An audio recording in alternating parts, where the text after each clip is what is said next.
The breakwater where New Zealand supporters have gathered over the months was covered this morning with thousands of Kookaburra fans, a reassuring sight for the syndicate that has not had a lot of local support. And the message now is that many Kiwis are behind them too. But as the Australians prepared to leave the dock this morning and Kookaburra chief Kevin Parry was enjoying the attention, his thunder was stolen by Dennis Connor leaving half an hour earlier than usual. Australian commentator Gary Wilkinson describes the scene. There it is, Stars and Stripes, the man that Ian Murray and Cooker 3 have got to beat to hold on to this America's Cup. Absolute symbol of supremacy in this sport, and a sport that has attracted just so much attention since Bondi and Australia 2 won it in 1983. Just listen to the sounds there in the background as the boats farewell the crews as they head out. The Betsy, the tender cram-packed with support people from the Stars and Stripes syndicate. A nervous moment for Dennis Connor, the man that vowed he would come down and take the cup back after losing it, the first American ever to lose it in over 130 years. And boy, he's determined to make good on that promise. But while there were many American supporters among the crowd, most were waiting for the Kookaburras, their full weight now behind the campaign that ousted Alan Bott. Here they come, and hear the cheers from the crowds on the foreshore as these guys head out to do battle. Lombardos joining there, crammed to the rafters with people. Not an inch, not a space to move in on the foreshore. Magnificent scenes, absolutely tremendous. And for Ian Murray and his crew heading out to race, all the support must have been a great boost and distraction. Australia is depending on them to stop that man Connor taking home what he believes is his. Taylor slop or wash will be a major factor out of the start today. Well, that's right, but there's Spectator slop up here a quarter of a mile upwind of the starting gate too, Harold. So all in all, a big, powerful sail shape is going to be necessary to get out of the blocks today.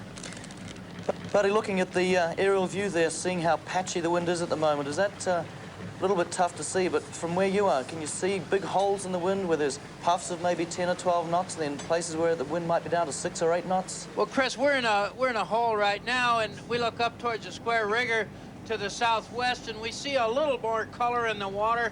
Probably it's a bit of air coming in, but what we read on the tender right now is 9.3 knots out of 234, and it's 240. We've been seeing a lot of 188s. So it's very jumpy. I think that the committee will postpone, but that's just a seat-of-the-pants judgment. I'd say this will make Dennis very nervous indeed. What do you think? Well, if they go today, they'll know that God has got a funny laugh and got feathers all over his body. It certainly is. I think, as you say, that if they don't postpone and they force the boats away, the start will be much more open, and this is the sort of starting that Gilmore's good at, Peter. There we see Stars and Stripes slipping along quite nicely. She has a little breeze now, but you can see the slop. The amount of waves to the wind is quite severe. Harold and Chris, if you were in Peter Gilmore's shoes, what would you do? Try and take it to Dennis Connor? Well, I think Peter Gilmore's probably going to be rubbing his hands right now because we know that Stars and Stripes will not be able to do that long-timed run. And that'll give Peter the opportunity of getting Kookaburra right in next to Stars and Stripes, mixing it up and having a good aggressive go at them. Unofficial word is, Chris, that the race has been postponed, waiting on confirmation of that.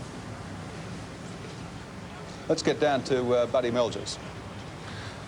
Yes, Gary, you know, they're a pretty smart committee here, I think, huh, Peter? They did just what we suggested. So we need to see a wall of wind coming out of that Rottnest Island, and until we get that, I think they're going to be skittish about putting it on the line. We're down to 7 races now to determine who's going to take this cup, and to start out with a turkey shoot or a Mickey Mouse program. There goes the guns to announce a postponement. Dennis has just let all the wind out. I'm sure he's sighed a big relief on that number. So we're right beside the America's Cup buoy now, and it's really right behind us that the breeze has got to come in, the sea breeze, or as it's known here in Perth as the Fremantle Doctor, because it's very cooling to the citizens of Perth and Fremantle when it gets into the high 30s. But at this stage, there won't be a hot day today. There's a lot of cloud cover, and so now, Buddy, it's a question for the race officials to wait it out. It's a little bit of an anticlimax after thinking of this for 4 or 5 5 months here and waiting for the big day, January the 31st, at 1 o'clock, the 10-minute gun going, and instead we get a postponement signal. Well, we've had a couple of those out here on Gage Roads, but still, we're yet to see a day when we can't race, and I don't think we're going to see a no-race day. How do the guys on board these two yachts take this in their stride?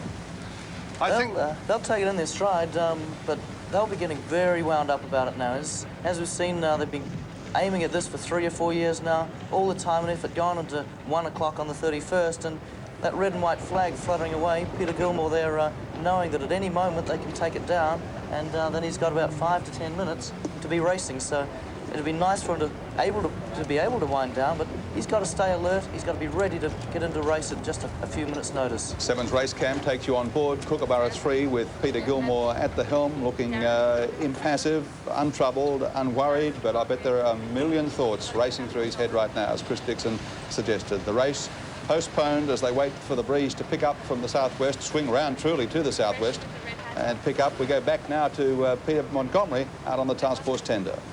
Well, that's Ian Burns, or Fresh as he's known, with the red hat on, and now we're looking at Paul Westlake, who was one of the first of the Task Force Syndicate to come here in October of 1984 with Ian and Alex Murray.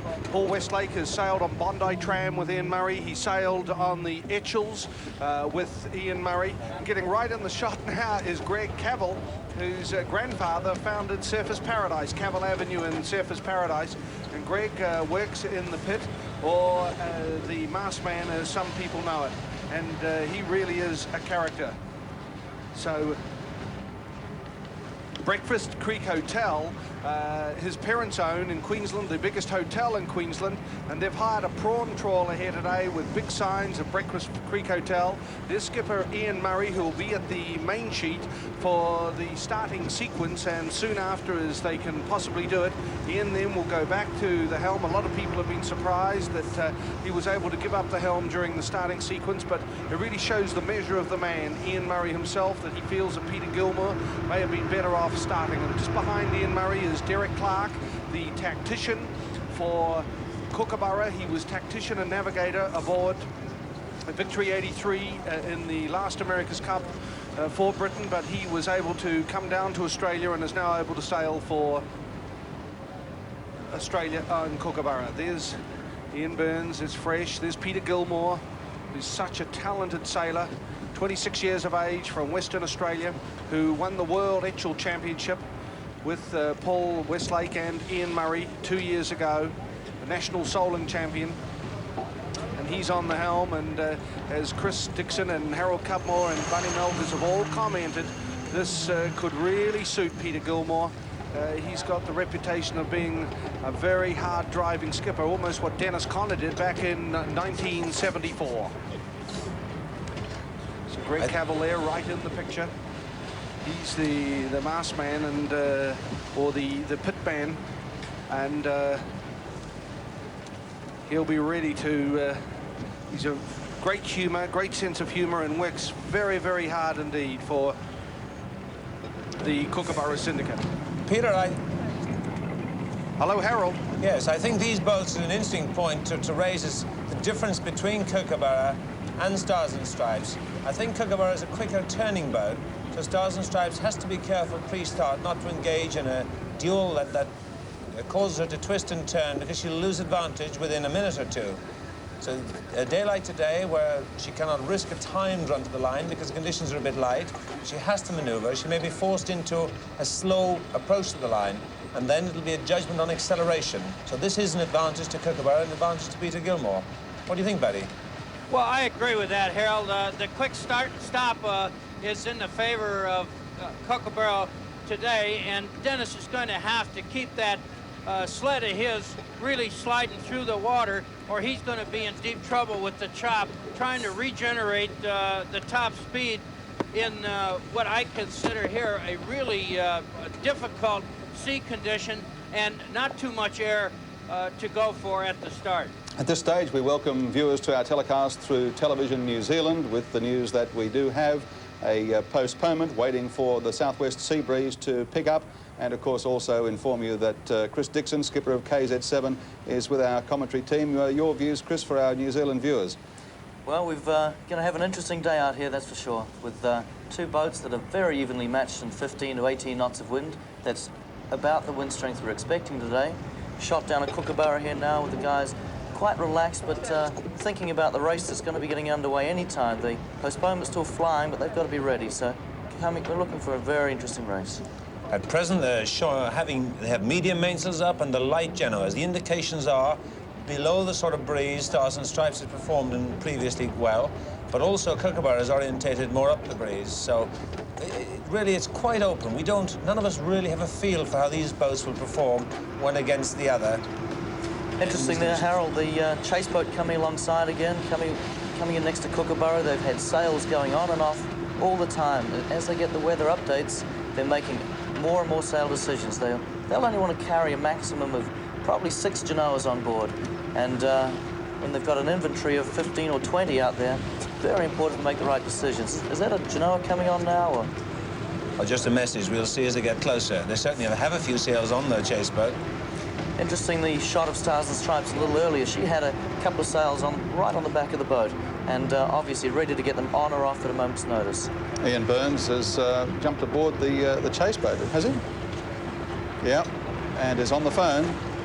Probably Kookaburra might have taken their own radio off the boat in preparation for the last start, and in order to get some more updated information, he's had to jump onto the chase boat in order to talk with the tender, maybe talk with their meteorologist, and just to get the updated information. The chap in the blue peak cap there is Mike Fletcher, who's Olympic coach last time. He's joined Kookaburra as a coach, and he's a very steady character, very informed. He was a sailmaker in Sydney, and he's one of the advisory team that backs up the sailing crew. Chris, how difficult is it with all the information that's on tap now for a skipper in a 12-metre race to assimilate that and use it and take it in and yet concentrate on the task at hand? Guys are going to be very careful on how they do that, because there is so much information out there, from satellite weather, from the different buoys around the course with weather information coming in, information on what the other boat's doing, little spy boats feeding information. There's a lot of coordinating needs to go on for the tactician, the navigator, and the skipper to be able to make reasonable decisions off it. Let's check out what's happening out on the water again with the Kookaburra tender and with Peter Montgomery. Well, the breeze now is coming from 240. It switched in about 10 to 15 minutes from 200 to 230.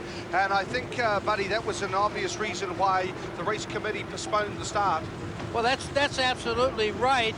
But now we got increased velocity. We're going to see a start here pretty quick. We're up around 12 knots from 7, and that's good enough now. We can get a decent 12-meter race underway that'll finish in a legitimate time. Yes, and Ian Burns, who we did see jumping aboard the chase boat there, is talking back here to the tender, getting information from Dr. Peter Rye and other information as well from the weather sources that the Kookaburra Syndicate have back on land. And so they're getting the information so that they can make a decision not only in sail selection, but also other critical things such as the start. Well, it isn't only the start, but it's that first 3 or 4 minutes of this race that is going to really determine the outcome.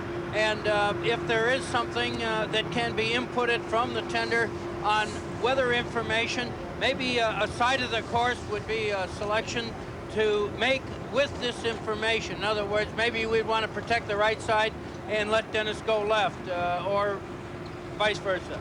There's a tremendous spectator fleet out here. That is the Fairway Buoyers. It's been known for many, many years, but renamed in 1987 the America's Cup Buoy in honor of the Newport, Rhode Island buoy known as the America's Cup Buoy. So we're expecting that the race officials should indicate that the starting will be underway, delayed at the moment. We'll be back after this break.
Some lovely yachts around, aren't there? Aren't there ever? That free, what one's that? Freedom, is it? 30 seconds. Right, me and throwing to the tender. Oh, clocks. Okay. You should do a shot of committee boat postponement flag on. 15 seconds. Will be close. 5, 4. Welcome back to Fremantle as we gear up for a start of the first race of the America's Cup between Kookaburra and Stars and Stripes. The Fremantle doctor late for his appointment today, but he's about to come in now. And you can see it on our weather clocks from Rottnest, from Swanbourne and from Ocean Reef. Harold Cudmore. It's interesting to see the bottom row, the left-hand one, is the sea breeze direction. That's a bit to the right in terms of numbers. That's about 200 or something, which is the normal sea breeze direction. It's about 12 knots. We go to Swanbourne, we'll see it's still around at the original breeze, and Ocean Reef, it's around even further right than the sea breeze. So the indications are the sea breeze is coming, but it hasn't settled down. The committee will decide it has sufficient time, it's early in the regatta, they want to get good racing, they're going to hold on till the wind steadies, I would believe, and we get some good racing. OK, Rottnest is the one to take note of there. A little bit west of south and about 12 knots, and hopefully building up as we count down towards a start. Let's go back out now aboard the task force tender in Peter Montgomery. Yes, indeed, the breeze is building up. There's a fantastic number of spectator craft here, including huge liners that are taking people out for the day, and some people are staying overnight. It's certainly a marvellous experience for those folk. In fact, I don't think there are as many passenger liners at Newport, Rhode Island like this, buddy. Oh, it's just really amazing, very, very impressive. Bill Packer's boat in the foreground there with a couple of guys at a more advantageous position up the mast for race watching. It's fun to see that even America 2 and New York Yacht Club is being well represented out here on the America's Cup course in Fremantle. Buddy, the breeze now at 12 knots coming to from 220, and does seem a mainsail change on... Yes, well, obviously the conversation back to the tender with Peter Rye has made the decision on board Kookaburra that we will go for a little heavier main, a main that'll stand up and do its job in 15 to 16, 17 knots of wind. So right now it's all this training, changing mainsails, it's all part of it. And here we're under the gun to get a nice smooth mainsail change with no real hang-ups. They had earlier on, they had a 1 series mainsail on, a 1.8, I noticed.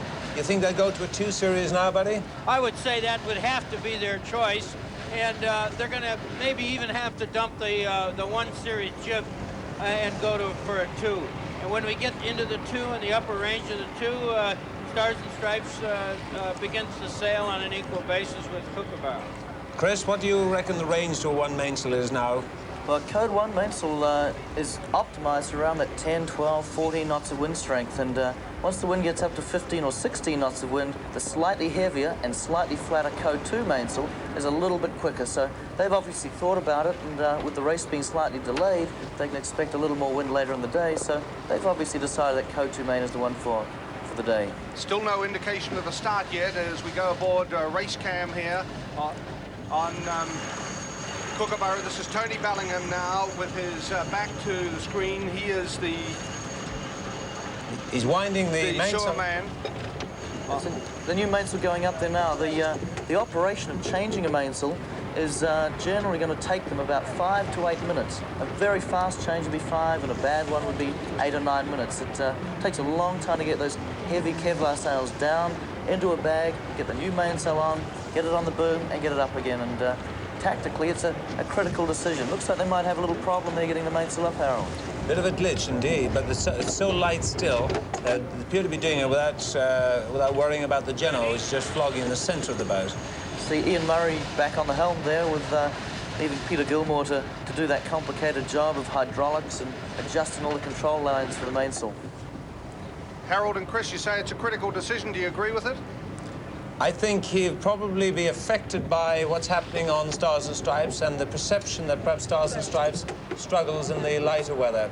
They'll take a conservative move, would be my opinion. They'll take the sail, they'll go for medium unless they're absolutely certain the wind won't exceed 14 knots. They must now feel is likely to come up to that sort of strength, and they'll go.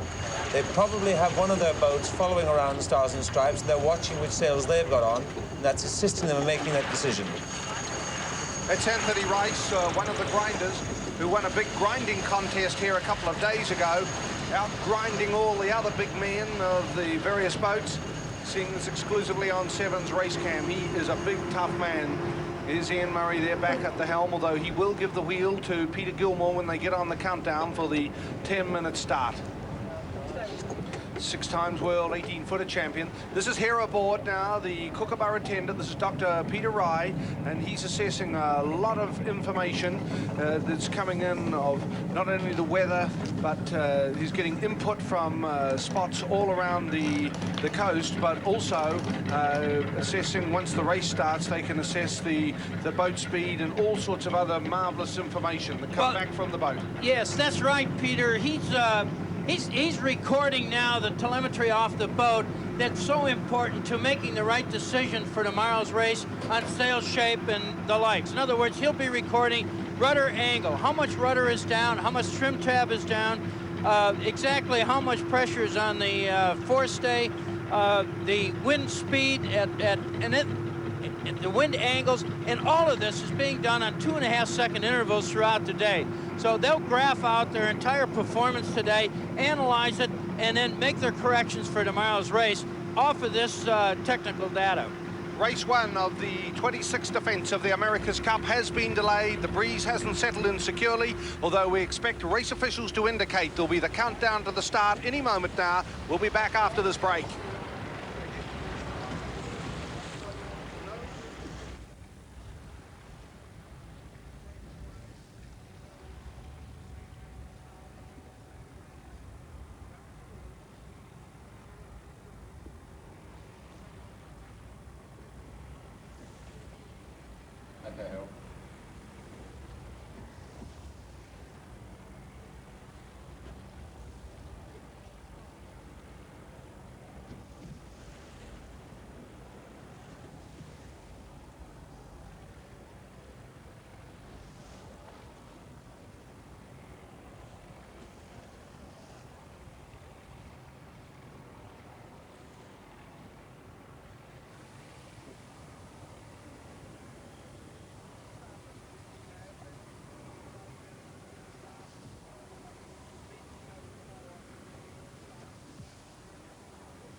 Going open.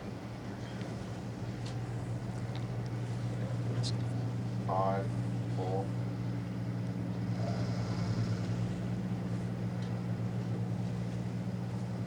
Welcome back to Fremantle, where we've just had the information that the race will commence, the first race of this America's Cup Series, at 1:30 local time, a little under 15 minutes from now. Let's get back out on the water, because that's where the action's going to be for the next several minutes with Peter Montgomery. Well, the breeze now starting to settle in securely from the southwest buddy. The Fremantle Doctor a little late in arriving, but it's gaining force throughout the afternoon. Well, it's still hanging right around 12, which is good 12-meter velocity for a start, and it's out of about 240 degrees. They've readjusted the starting line for this new wind angle, and I'd say you're going to see the action begin here in just a moment. So we're expecting then the 10-minute gun to go at 20 minutes past 1 local time, and then the start of the first race of the 26th defence of the America's Cup at 1:30, which will be 20 minutes late. But really, race officials did the right thing, Buddy, to wait sure the breeze settle in securely. There's no question about it. There's too much on the line to go out there and have Mother Nature not settle down so that you can use her to the best ability of these skippers and their crews.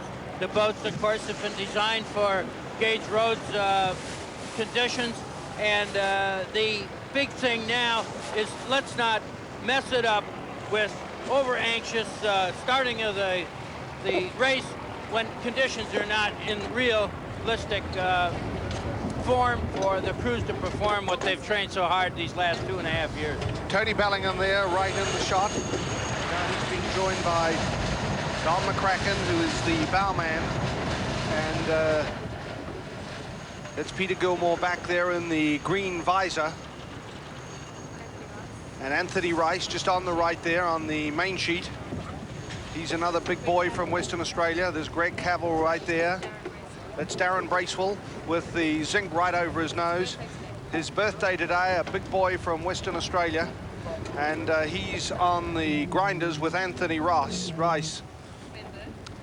Glenn Burke there at the back, normally trimming.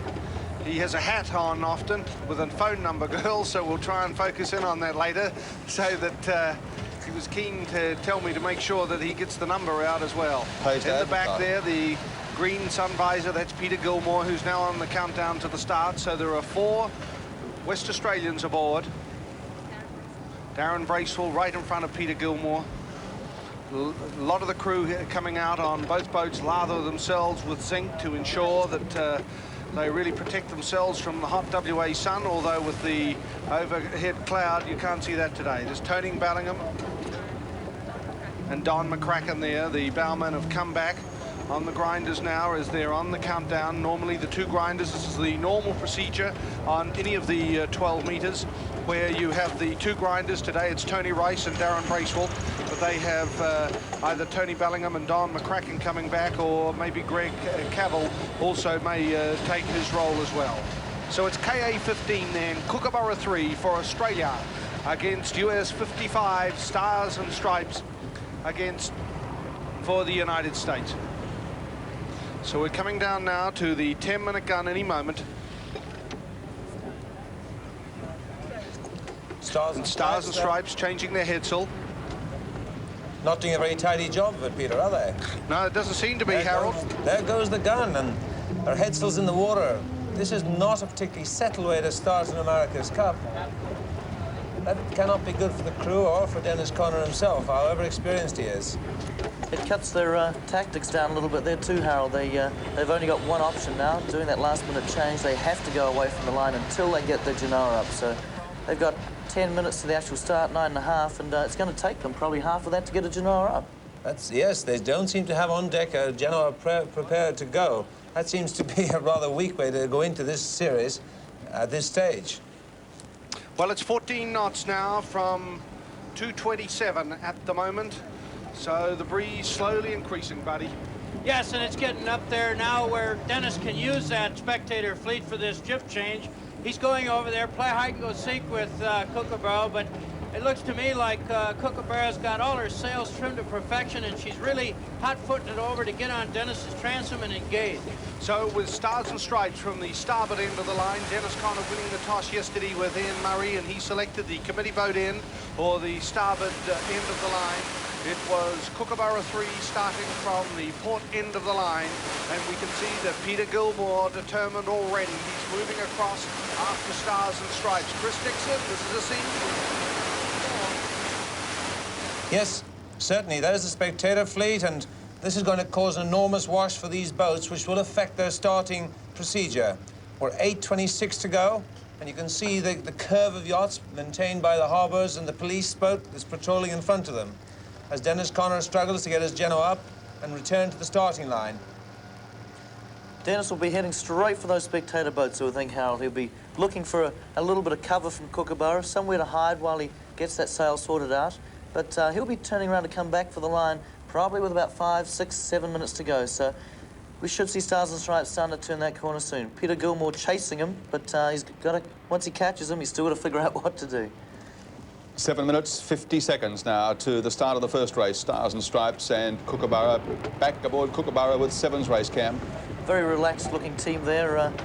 They've have had that warning signal. They normally would be into it by now with a lot of aggressive pre-start, but they're just sitting back looking for it. Just behind Kookaburra is Bengal, owned by Mr. Kobayashi, who has bought the 2 Australias and plans to challenge for the next America's Cup, wherever it is. Magnificent yacht. So Kookaburra, this long, slow reach, after the 10-minute gun is gone for 2.5, 3 minutes, and a very tense moment, and yet nothing to do. You can just stand there and let it go. Buddy, can you hear us out there? Yes, sir, Harold. Shoot. Tell us what's happening. Well, they're chasing over into the Spectator fleet. There's not very much activity yet, but Dennis is now hardening up for the first time. He's got his jib up, and he's ready to go engage. And he's coming back at the Bengal 1. He's going to use her. Now he tacks on the starboard, and they're bow to bow. Port tack for Kookaburra and starboard tack for Dennis. Looks to me like they're going to start a little circling maneuver over there. Kookaburra's elected to go upwind of Dennis, and Dennis is coming back toward us right now. They're off on the right-hand, right field, as we call it, and Kookaburra has jibed onto Dennis's course and trying to establish overlap to leeward. Now we're going to see what Peter can do with Kookaburra in maneuvering Dennis into a disadvantaged position for the return to the line. With just 6 minutes and 11 seconds to go, they got time to play around. They're about 3 minutes from the line from my observation point. Well, Harold and Chris, you are right that on this breeze it's 14 knots at the moment from 227, and in fact Kookaburra has been able to get in and engage Stars and Stripes, so the time run that Stars and Stripes did in the Louis Vuitton final against New Zealand, he can't do it today, and this will be a fascinating thing to follow now.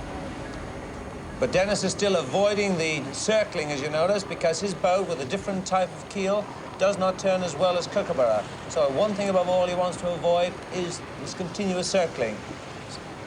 So coming up to 5.5 minutes to the start of race 1 of the first time the America's Cup has ever been defended out of the United States, and Kookaburra is starting to chase. They're slightly further to windward. They are currently around 250, maybe 300 meters down from the line and set against a fantastic sight of spectator boats. It's almost wall-to-wall spectator boats, as now Kookaburra is a boat length or so behind Stars and Stripes, and in that position they're trying to get it and control it.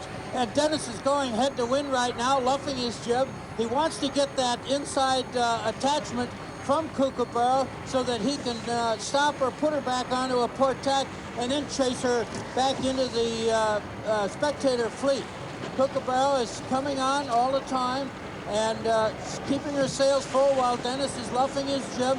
It's a good move by Dennis, unless, of course, Kookaburra can all of a sudden break and slide to leeward. Now Dennis is bringing his bow down, protecting himself from the leeward hookup, and that is to say that he doesn't want Kookaburra on his leeward side, that Kookaburra could force him up and over the line prematurely. Still around 200 meters back from the line, and it's Stars and Stripes down to leeward. It's Kookaburra up to windward, just coming up to 4 minutes to go for the start. So after 4.5 months racing, 362 races, 222 of them with the challengers, 139 of them defenders. We're down now to the start here between Stars and Stripes and Kookaburra, this for the America's Cup. Tony Bellingham there on the grinder with Don McCracken on Sevens race cam as we go right aboard. Now they do seem pretty cool and calm at this stage as they're on the countdown now to less than 4 minutes to go now to the start of this race 1. And it's Kookaburra now up in the windward position. They're around about 100 meters back, 150 meters back from the start line. The breeze coming in at around 14 knots. Harold Cutmore, who do you like at the moment? Depends the judgment of the line almost entirely. If Stars and Stripes can lay that starting line and can get the leeward position, I certainly would favour him. I think Kookaburra just might consider tacking away. Be quite an interesting one. I don't think Stars and Stripes will let her go across the bow. We'll see if the situation. Interesting, in this lighter wind strength, if Kookaburra does go across the top of Stars and Stripes, she may be able to hold it back. And Kookaburra has the option of going either underneath or above, and see them trying to keep their options open at the moment. They want to force Stars and Stripes along, but keep their options open. Well, Kookaburra is the boat with the black stripes across their sail. They are in the windward position, closest to where the breeze is coming from at the moment. Stars and Stripes down to leeward. That's right, in about 1 minute and 45 seconds to the America's Cup buoy. So Dennis is into a stalling act right now. He wants to stop Kookaburra from powering over the top of him, and he does have the ability to take Kookaburra head to wind or anything he likes. Push Kookaburra on the other tack. Kookaburra does seem to have the gauge to windward that she needs to be able to slowly move up on Dennis, but they are premature to the line. There's 2 minutes and 13 seconds left, and they can make that line in 45 seconds easy. So Dennis has held this position pretty nicely now, and we'll see if Dennis will pull off an A4 maneuver here, jibe around, and go for the other end of the line. I doubt that. We see the committee boat there in the middle of the picture, which means the boats have got the option of starting at either end still. Stars and Stripes obviously wanting to start at the America's Cup buoy end. Kookaburra is going to want to start as close as they can. So a minute 35 to go now. Stars and Stripes is probably controlling the situation. Stars and Stripes can hold Kookaburra there as long as she likes and still be able to start at that buoy end. No question about it, Chris. The Stars and Stripes is in control, and the only thing we have left now is if, in fact, the committee boat has a slight degree favor on the wind angle, Peter will tack and go for that, and it's just exactly what he's doing. But I believe with 1 minute and 10, Peter may, in fact, go for a jibe. No, he's going down. He's running down the line. 58 seconds to go. Dennis is starting towards the America's Cup buoy. He's luffing his boat. He's going to wait for Kookaburra to come back at him. Kookaburra is in a position where she's going to tack in a moment and hit the committee boat strong on starboard tack. Dennis is going to be at the opposite end of the line on starboard tack at the committee boat. Excuse me, at the America's Cup buoy. 30 seconds to go. And Kookaburra's rounding up now for the tack. She's got to get her boat up to maximum speed in the next 29 seconds. Looking good. So it's split tacks now as Kookaburra comes back onto starboard. Meanwhile, it is Stars and Stripes coming out to the America's Cup buoy end of the line, and they also are on starboard. So they're starting at either end of the line as they're coming down to the gun for race 1 of the 26th defence of the America's Cup. And it's Kookaburra up to windward by the committee boat end of the line. It's Stars and Stripes for the United States down to leeward at the America's Cup buoy. They both have maximum boat speeds for these conditions. Both seem to be flying number 2 jibs, and right now it's going to be a race to the left corner. I don't think you'll see them engaged for a bit yet. They both have to feel one another out. It's the first round of the fight, folks. And very quickly, Ian Murray back on the helm as he gets into that distinctive style of his with his neck slightly cricked. Meanwhile, Peter Gilmore down on the main sheet with the green visor is looking at the main sheet. The navigator, Ian Burns, with the red hat. Now the interesting situation. Harold and Chris, what do you think with that? Well, you see Fresh in the back there with all sorts of instruments wired into their computer to try on an engagement. Trying to decide who's going quicker. Stars and Stripes coming across, engaging very early. That's an unusual tactic for Stars and Stripes, Harold. I think perhaps Kookaburra got the advantage on the start, but we'll see in a moment. And I think that Stars and Stripes wants to get out of the Spectator wash on the left-hand side of the course. I think Kookaburra had a good start, but we'll see what the bias says. Is Stars and Stripes up there? She is up there. She's picked up that first wind shift, Harold. Stars and Stripes is going to be very, very close to being in front, isn't she? And Kookaburra is tacking. Interesting manoeuvre. Stars and Stripes obviously in front. Kookaburra didn't want to cross behind them. They've left their option open now by tacking to go straight lining boat speed testing for another 5 or 10 minutes. If Kookaburra's faster in these conditions, they've got 5 or 10 minutes in which to get that little bit of distance back on Stars and Stripes. I would have said, though, not a particularly good tactical move to tack in that position. I think I would have gone up on the hip of Stars and Stripes. What would you have done, Chris? Very interesting there. Maybe a lot of pressure on them to not cross behind in these early stages, or maybe tactically the guys want to keep the right-hand side of the course. So they've still got that, and they may feel that that's an advantage they need to keep. There may have been a big shift, of course, as well. That's always a problem. It's very hard to see exactly. Can you guys out in the water identify, was there a shift in the wind? Yeah, it certainly did look that way. Dennis got a view of a left-hand backing of the wind and was flopped over on the port tack. His mainsail setup right now looks to be gorgeous from my advantage position. And if anything, I think Stars and Stripes is a degree or two higher than Kookaburra at the moment, although Kookaburra has now built back her hull speed that she needs for this condition to stay in touch. It's a bit of a distressing start for the Kookaburra guys. They won't be very happy with that, being in that position behind Stars and Stripes so early in the race, but might be good for them. They've got 3 hours in which to think about it, and they're just settling down now, working on boat speed. I would have thought that possibly Peter Gilmore could have pulled a tack jibe and come back underneath Dennis with the time he had available and actually force Dennis back over the liner, push him down and stay in closer contact, Chris. He seemed to give Dennis the spread that Dennis sort of liked to have so he could work on his speed, get that sled rolling down the hill the way he wants. It looks like Kookaburra's probably gone ahead a little bit on Stars and Stripes. Stars and Stripes maybe has moved out to weather, but Kookaburra may be sailing a little bit quicker through the water at this stage, Harold. I would say she's gaining a tactical opportunity, even if she's going lower and a bit faster, allows her, in the event of an oscillation of the breeze to the right, to get back in contention. It's certainly a very brave move to tack under Stars and Stripes at the particular angle she did and rely on her speed through the water. Can you get a perspective out there, buddy? Well, I see a little bit of that straight line speed. Dennis had his nose stuck very high into the wind early on. He seems to have a bow down attitude now, so we'll just have to see. You know, Dennis carves probably the widest track of any of the 12-meter helmsmen out here. I think Chris, he'll vouch for that. By the time you think you're really doing a job on Dennis, he's either got his bow down and you think you're out pointing him, and then all of a sudden he sticks it in there and he walks about another 100 yards to windward. So it's very confusing to know just exactly where you stand with a man. And now he's got his bow up in there again. He's got his speed built, and he's going very nicely through the water. Yeah, it's always a little distressing helming a boat against Stars and Stripes because, as you said, buddy, you think you're doing very, very well and turn around one moment and think you're getting into them and turn around half a minute later and find that he's pointing 5 degrees above you again. So Dennis certainly helms Stars and Stripes through a lot of degrees. He puts that bow up and down 5, 7, 8 degrees at times. So goes sails all over the ocean. There's a good shot there showing that Stars and Stripes has actually moved out a little bit to windward, but Kookaburra may be gone ahead a little. Yes, Dennis has sailed around the equivalent of around the world more than 3 times. If you allow half of that upwind, could you imagine tacking around the world 3 times? The mind boggles at it. But he has put in extraordinary hours.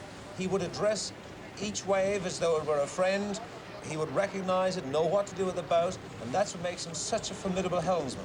On board Stars and Stripes, you can see Dennis Conner and crew as they set out in their bid to win back the America's Cup. Can they do it? We'll find out. This is the first race, Stars and Stripes against Kookaburra 3 in the 1987 America's Cup. We'll be back in Fremantle in a moment.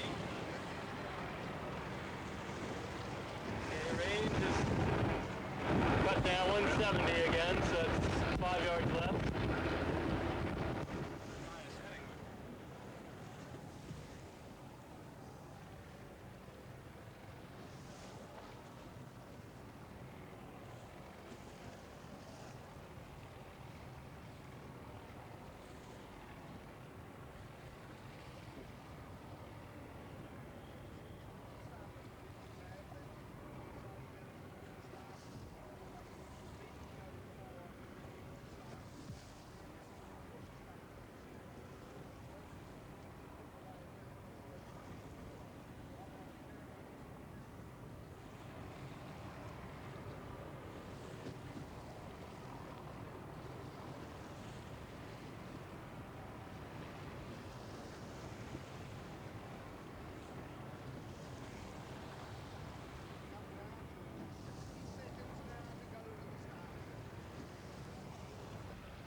Welcome back to Fremantle, and a potential problem here for Stars and Stripes, Harold Couple. Oh, they just don't need this. If you look very carefully in the middle of the rudder, you can see a little stripe. That's probably weed on the rudder.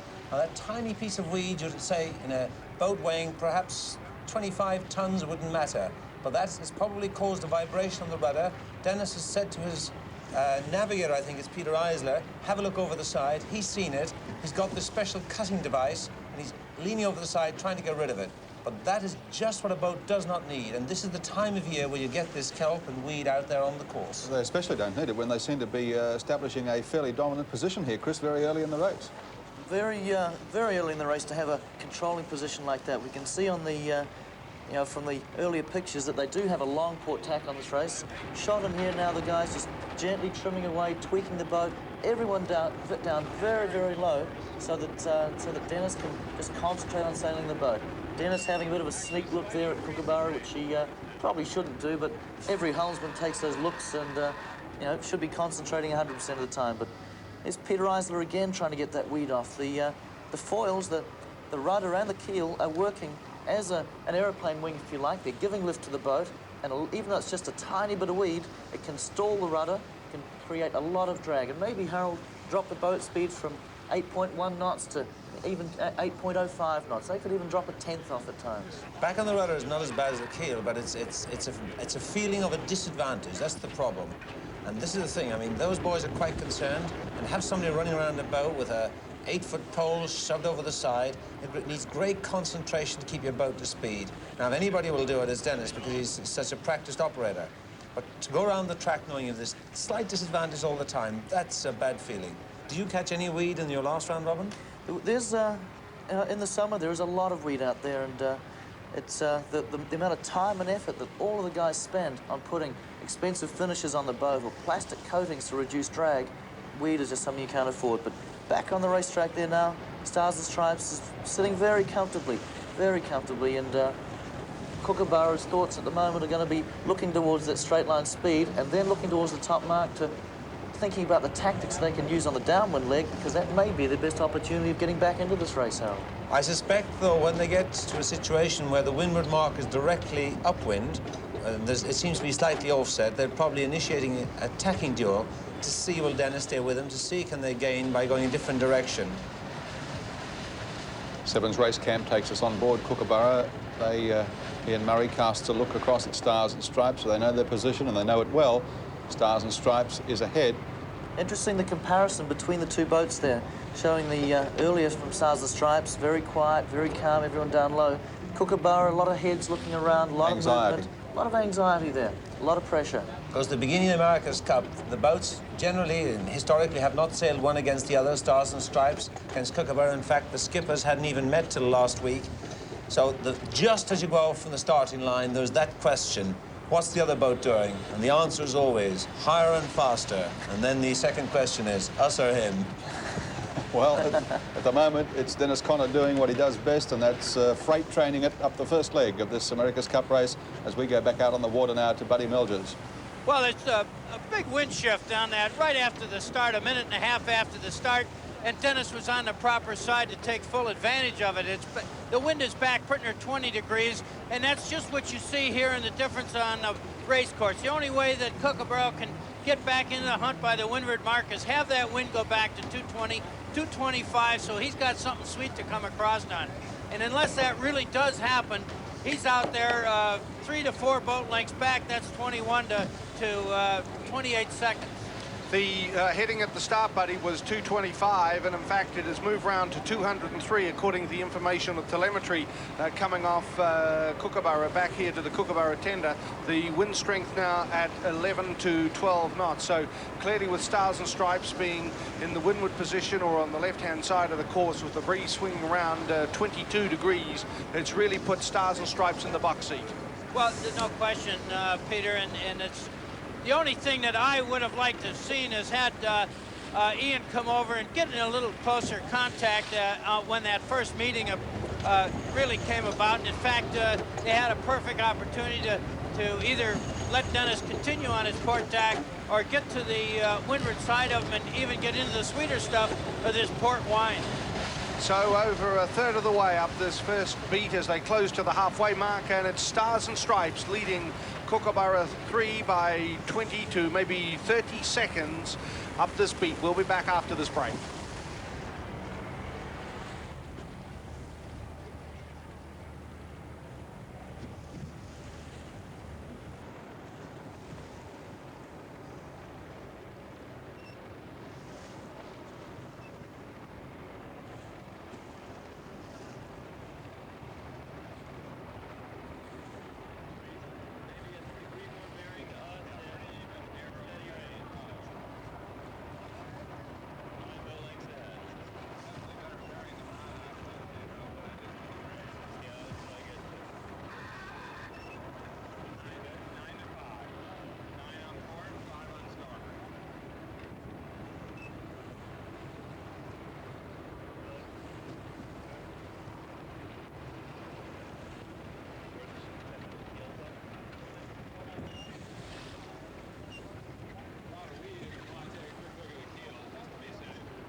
Welcome back to Fremantle. Stars and Stripes is ahead of Kookaburra 3 halfway down the first leg of the first race of the 1987 America's Cup. Pretty even at the start, but a wind shift soon after favoured Stars and Stripes.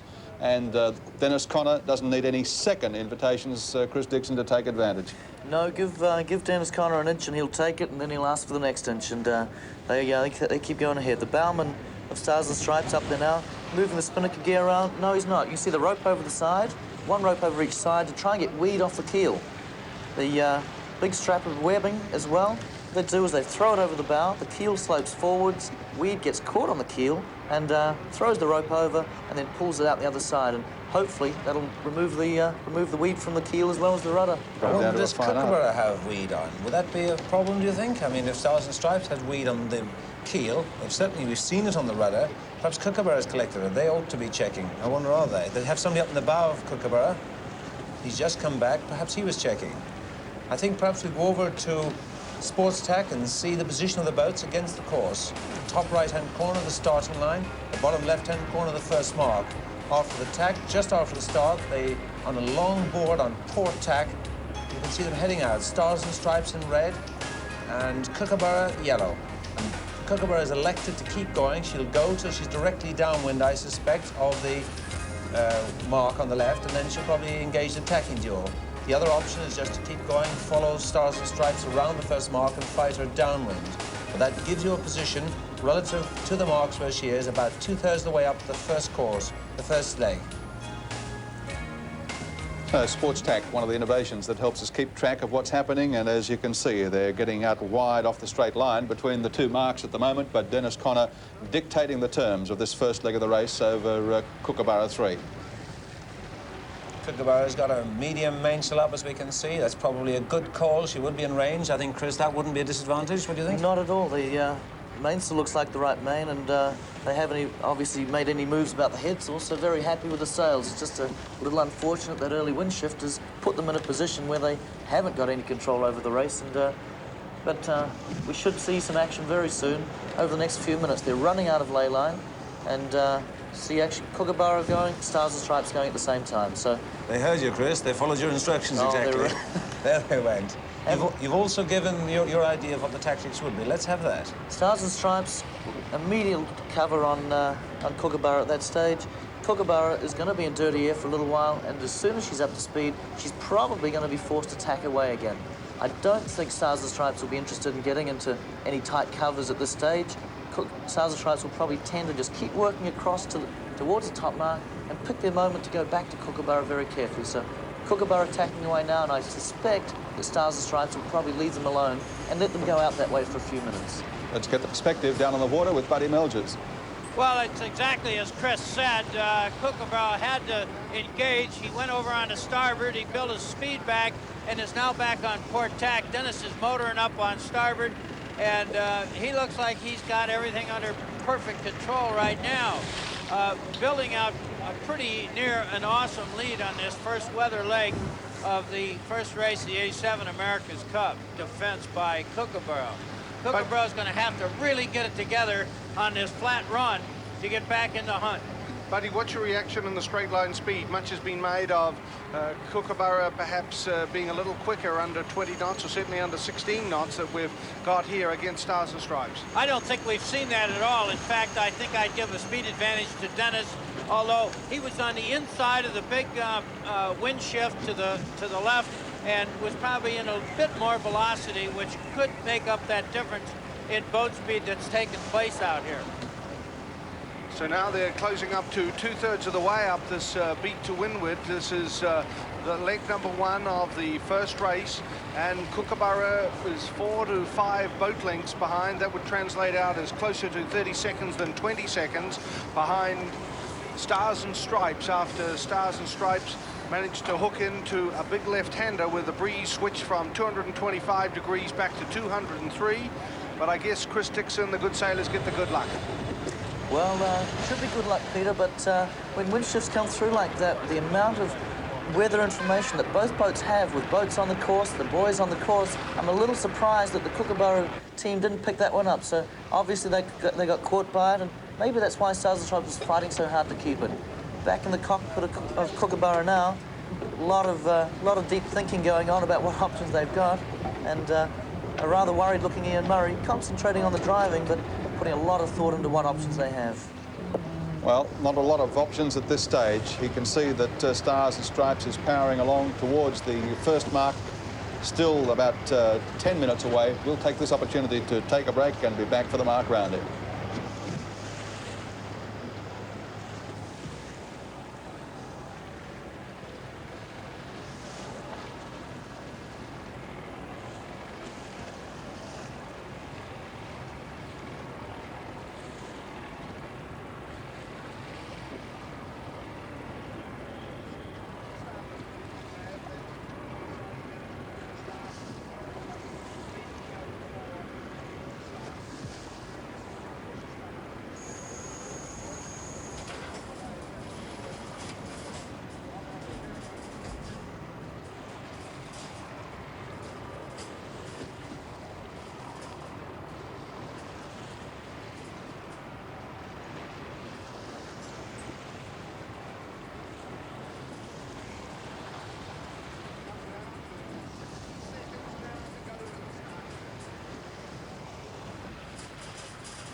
The breeze down to 9 knots and Stars and Stripes going through a jib change, it appears, as the breeze is dropping. Kookaburra tacked into a header of 10 degrees and Stars and Stripes have come out of that best. That's right, and now Kookaburra is making a jib change as well. They have 2 men up on the bow. I don't know what for. They seem to have a bit of a problem. Dennis has made a smoother transition to a fuller and larger jib for the conditions. The Spectator fleet coming up on the starboard side of the course has roared up there and left quite large wake. Now here comes the jib up on Coco 3 on the inside, and just as soon as the halyard hits the peak, Ian will tack the boat and will take the old jib down inside on the starboard tack. Stars and Stripes did a tack set, whereas Kookaburra has done the outside set as they're continuing to hold on to port. The breeze is dying away. It would be probably at least another 10 minutes, and here is Tony Bellingham. This is sewer cam for the first time ever in America's Cup racing. We intrude down below Kookaburra to see just what happens, and Tony Bellingham, the sewer man or the mast man, it's really tough back-breaking stuff as he's bringing the sail down below, and often a lot of the sewer men, as they're known, spend 70–80% of their time down below as they're packing sails and reorganizing. Yes, and I'm surprised that Ian actually went for that inline change because of the position he's sailing himself out onto the race course into all those powerboat waves and the fact that he needed 3 people up on the bow.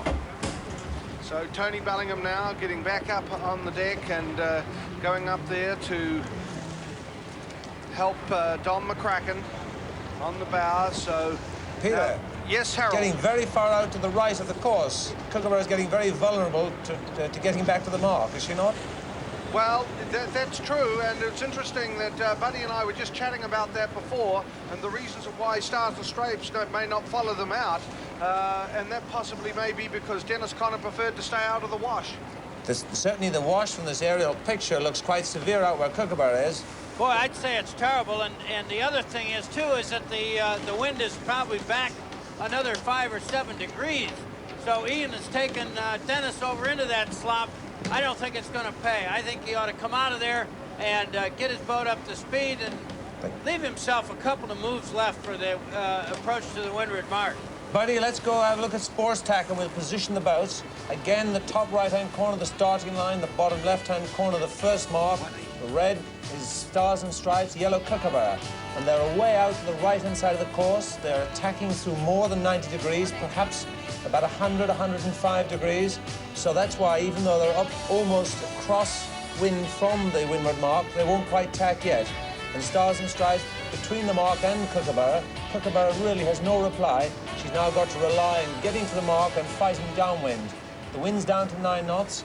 And here we're on board Stars and Stripes, and we can see the crew is into leeward. That means down on the opposite side to the wind. Again, a picture from off the boat, and they're trying to clear that weed still. This is getting a bigger problem in lighter weather because weed on a rudder is a greater problem. Well, Harold, if I might interrupt, Harold, it's interesting to note out here that telemetry says that the wind is now at 180 degrees, and that's nearly a 44-degree left-hand shift since the start.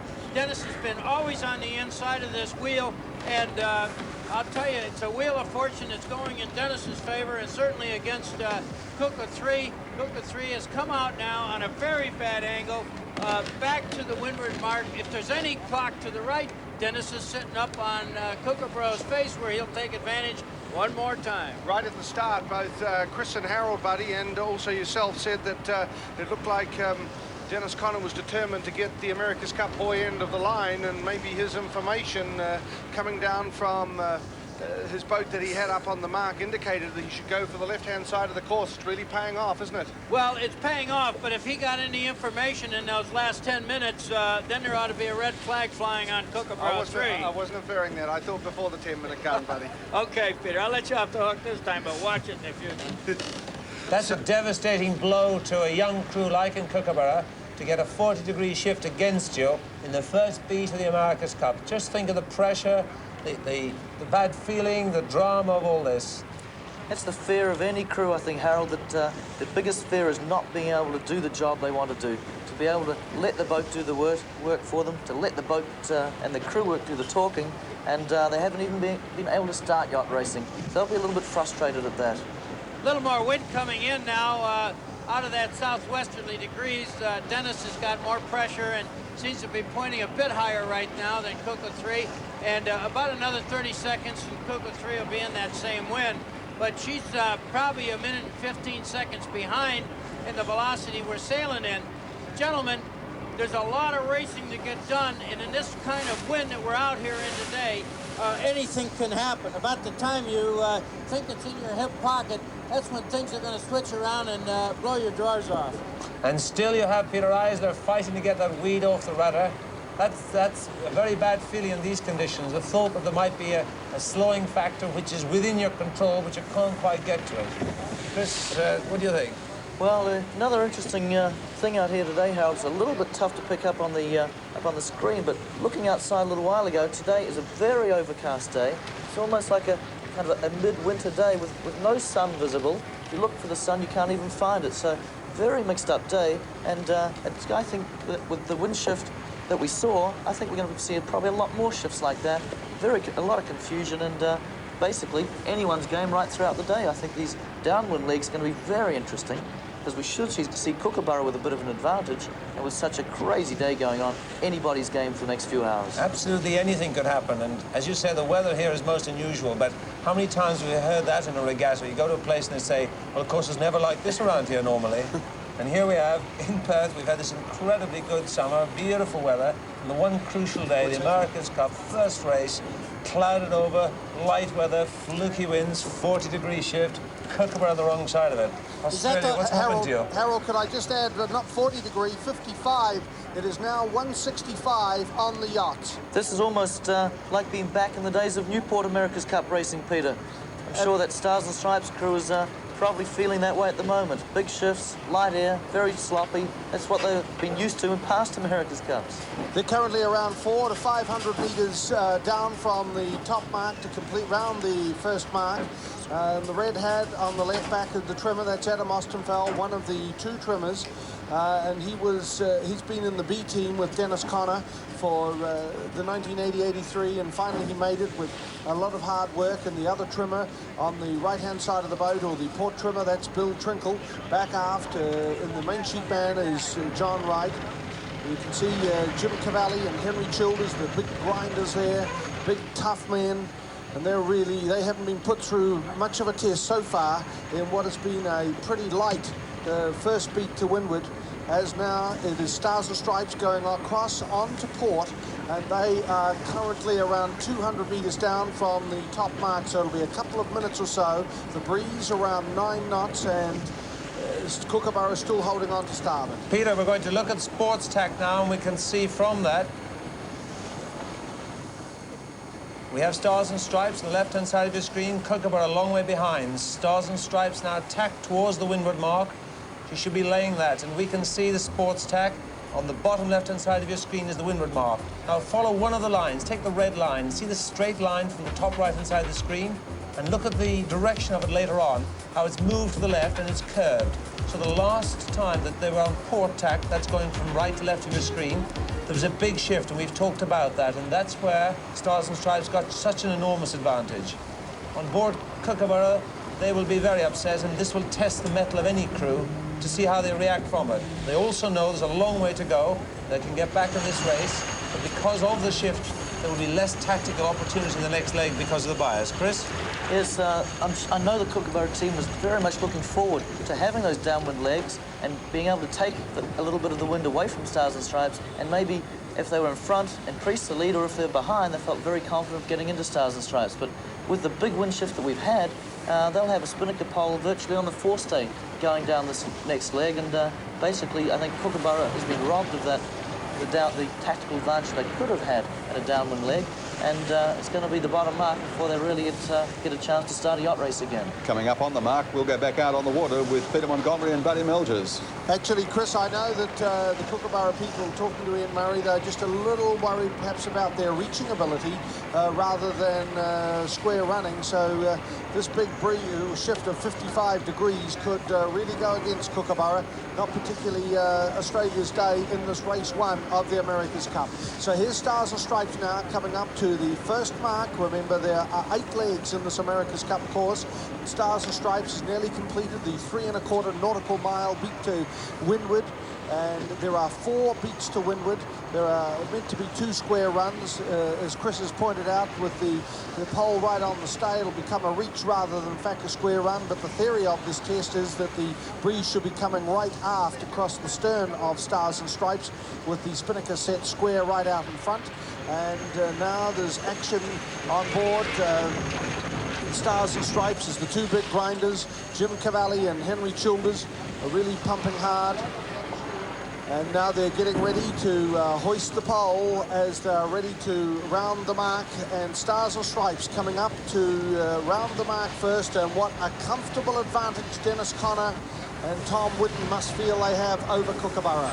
Well, that's right, boy, and it was all in the wind shift. They did a beautiful job.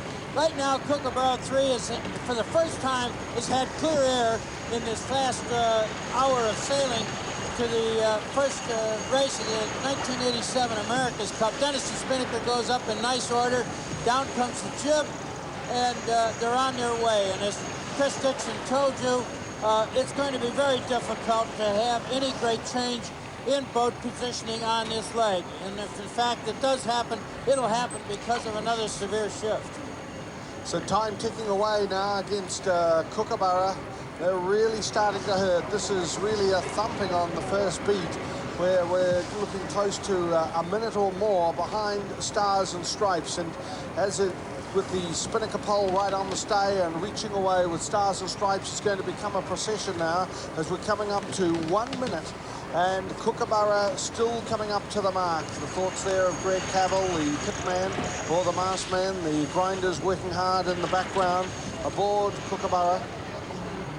Tony Rice and Darren Bracewell. There's Don McCracken, the bowman from Western Australia, right up to the mark.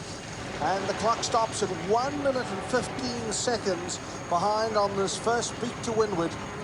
That really is a big deficit now that they have to make up. This might be a perfect time to throw up a Jenniker and pick up that minute and 13 seconds. Let's see exactly. It looks to me like a conventional spinnaker on board Kooka 3, and both spinnakers are quite small in size because of the slop out here caused by motorboats and the very light wind. Certainly, this is not Gage Road's conditions out here. This is real Newport, Rhode Island conditions, the advantage of around 250 meters or 1 minute and 15 seconds. It is just a procession. Normally the spinnaker should be further around square, the spinnaker pole virtually at right angles out from the mast, but with this breeze shifting 55 degrees on that first beat to windward, then it really has gone against Kookaburra, but we must give credit to Stars and Stripes working up the left-hand side of the course. Very sloppy conditions going down this reaching leg, Peter. Dennis is putting his jib away very nicely.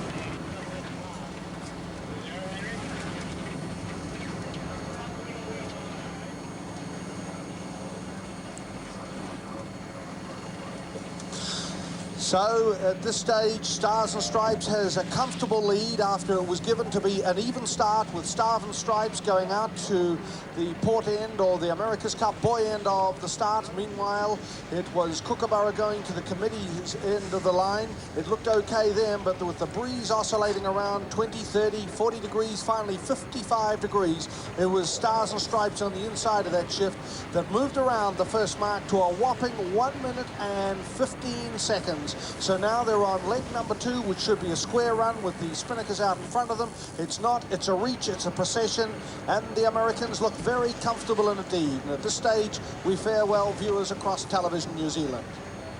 And we'll be back in Australia just after this break. Hello.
Back in Fremantle, first race of the America's Cup Series. Stars and Stripes leading out convincingly over Kookaburra 2 as they go down the second leg of the course.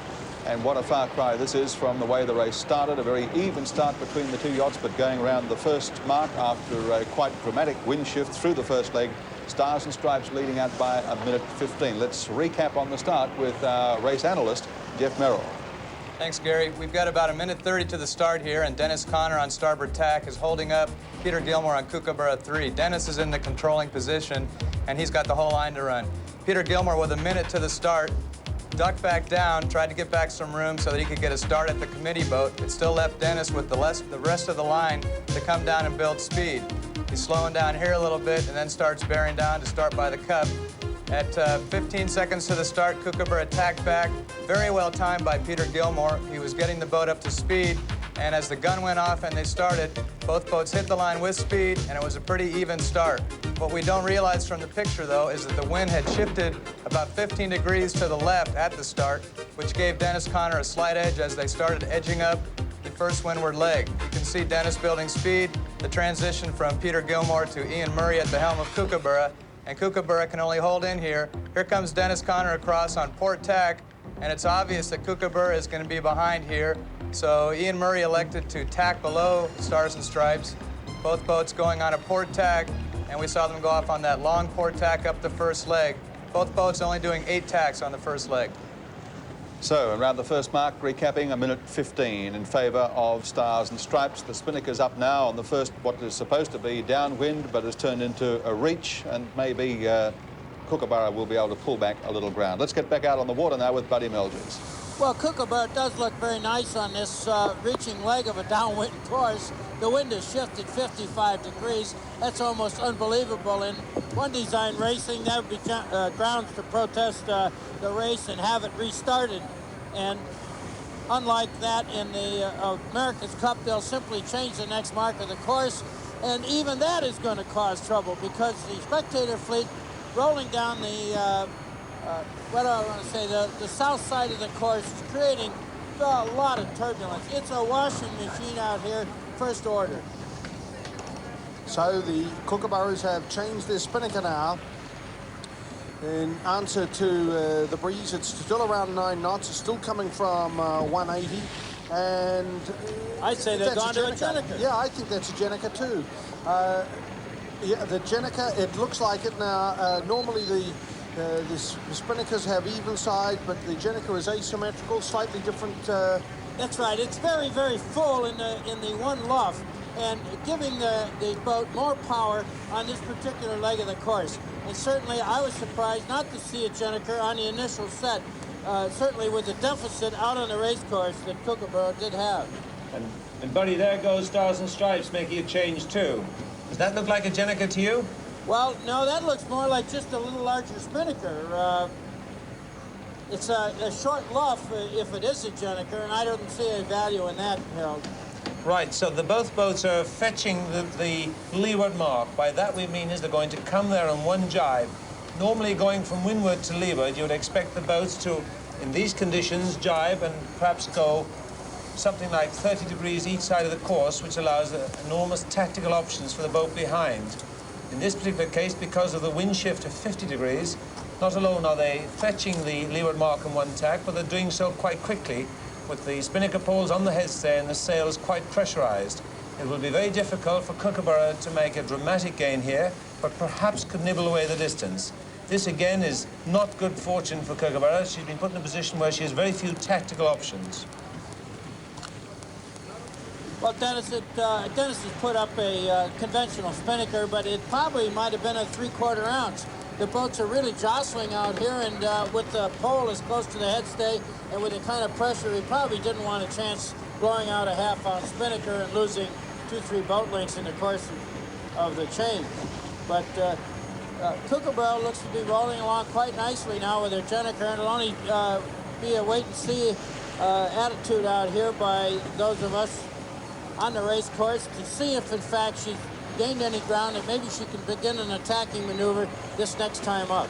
Halfway down the second leg of this first America's Cup race, Stars and Stripes leading Kookaburra 3. We'll be back in Fremantle after this.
Over halfway down the second leg of the course in race 1 of the 26th America's Cup defence, and still Stars and Stripes with the red and blue stripes across their white spinnaker, a commanding advantage over Kookaburra for Australia.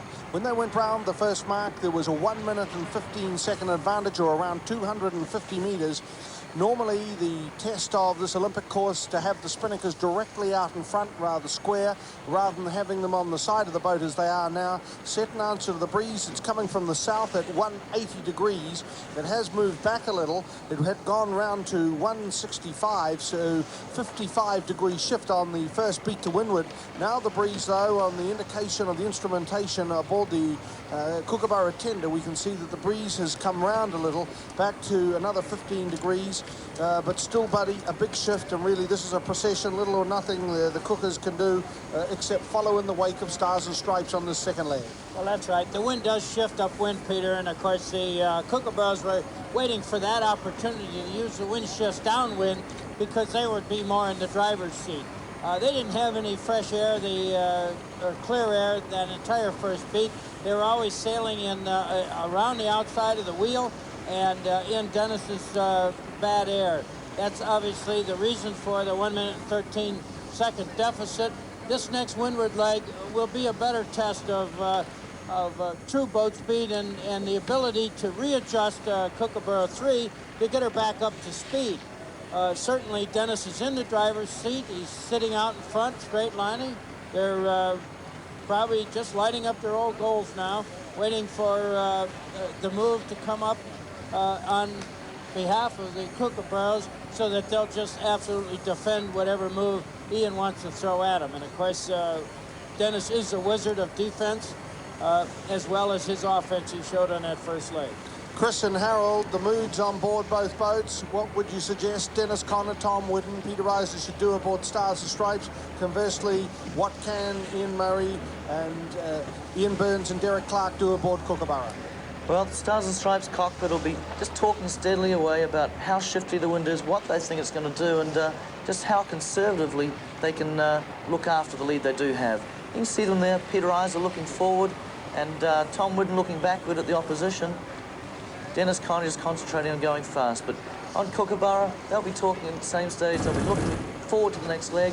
They'll be trying to take a few more seconds out of Stars and Stripes down here with the Jenica, which I believe they will. The Jenica is suited to these flatter water with the waves behind them on a tight reach like this. So I think the increasing breezes favoured Kookaburra. They should take a little bit out on them and of Stars and Stripes, and the next beat is where they'll be looking to mix it up. We'll look at Sports Tech perhaps and see what's happening. You see they're just running down towards the mark. They've gone a little bit to the left, of course, but there's no tactical options, just following one behind the other towards the mark. Minute 15 at the previous mark. Jeff Merrill, our race analyst, still with us. Did Kookaburra make up even marginally there in getting set on this, what has turned out to be a reach? Well, it appears to me, Gary, that at the weather mark, both boats did bear-away sets, and Stars and Stripes took about 22 seconds from their bow rounding the mark to fill their spinnaker. Kookaburra came around and filled in about 16 seconds. A little bit better crew work on Kookaburra. Both boats have peeled to different spinnakers on this leg, and that will have a big effect on how the boats perform, but it looks to me like Kookaburra has gained on this leg. Second mark coming up in 4 or 5 minutes, and unless something untoward happens, it looks like Dennis Conner is going to lead around the second mark. He got some percentages on his record here. Yeah, well, that's going to be bad news for the Kookaburras if the past record has any say.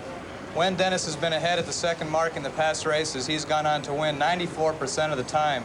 In fact, only once, on October 13th against America 2 in round robin 1, was Stars and Stripes passed after being ahead at Mark 2. So the Kookaburras definitely have their work cut out for them if they want to come back and win this one. Back out on the Kookaburra tender now to Peter Montgomery and Buddy Milgers. So looking there at Henry Childers and Jim Cavell, the two grinders, constantly working away. That is Henry Childers on the right, or the port grinder, Jim Cavalli on the starboard grinder. They are both first-time members in this Dennis Conner campaign this time. Jim Cavalli is a star sailor. Henry Childers is actually, who's grinding now at the moment, he's a microbiologist and had intended to become a doctor, but apparently he's thinking that through and possibly may now go into more research in microbiology. He comes from Boston. Might jump in here, Peter, and tell you that Adam Ostenfeld was over here in February sailing on board America 2 as a tailor and elected to jump ship and go with Dennis. A smooth and move by Adam. Adam has stepped right into the starboard bit, taken over and done a wonderful job. I might add that when we were on 7 race cam, we saw the man standing by the mainsail pedestal. It's John Wright. John has been with Dennis. I think he knows every move and probably even Dennis's heartbeat by now. And there he is pumping some hydraulics aboard Dennis's boat. Whitten and Peter Eisler in the aft end of the boat are always playing with that gadget that Dennis got from off of the carrier Vincent. It's a range and bearing finder, so to speak. So they know exactly how much range they've lost on this lake to Kookaburra, if in fact any, and they use it constantly upwind. And that input is given to Dennis, and I'll tell you, when you're hot, you're hot. And Dennis was certainly hot on that first weather leg, being inside the wheel and on the big wind shift. There's no question in my mind that the Kookaburras have seemed to have a little more pressure down through here all the way with that Jennifer, and I'd say they've probably closed in just a bit. So they're coming down now to complete the second leg, the bottom mark, and I bet the crew aboard Kookaburra are pleased to get out of this. There's been little or no opportunity to attack. That means they've covered nearly 7 miles of the 24 nautical mile course. 3¼ nautical miles directly a windward leeward, although this is not a true leeward square run. It's a reach down with the breeze hitting the side of the boat roughly between, say, 1/4 past and 25 past. But coming up soon, Stars and Stripes will drop his spinnaker round the mark with the race officials resetting in answer to the breeze that switched quite dramatically. It's about 1 minute to the mark now for Dennis, and he'll be getting his boat. It's going to be a real, almost a 360 to get around that mark because they're going off on a course of 190 degrees. I'm positive that the committee has made that adjustment to the next windward mark of the course, and I congratulate the Spectator control. They've moved those starboard or the southerly fleet clear off the beaten path here, so this water is fairly nice and flat out here. It isn't going to be that severe for them to start this second weather leg into a degree of 190. There's Henry Childers on the grinder. Behind that in the blue, that's John Wright in his 5th America's Cup campaign. As Buddy said, he knows Dennis Conner probably better than Dennis Conner himself. So Bill Trenkle, the port trimmer, on the right, just behind Henry Childers. And on the right, Adam Ostenfeld, who Buddy was talking about, had been on America 2.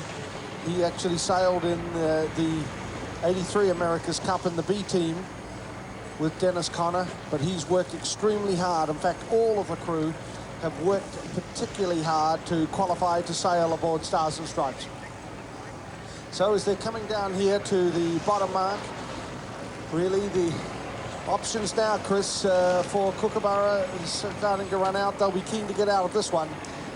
Kookaburra will be, this is their big chance on the next beat is the time they have to mix it up a little bit if they can. Stars and Stripes has got 2 options here, Peter.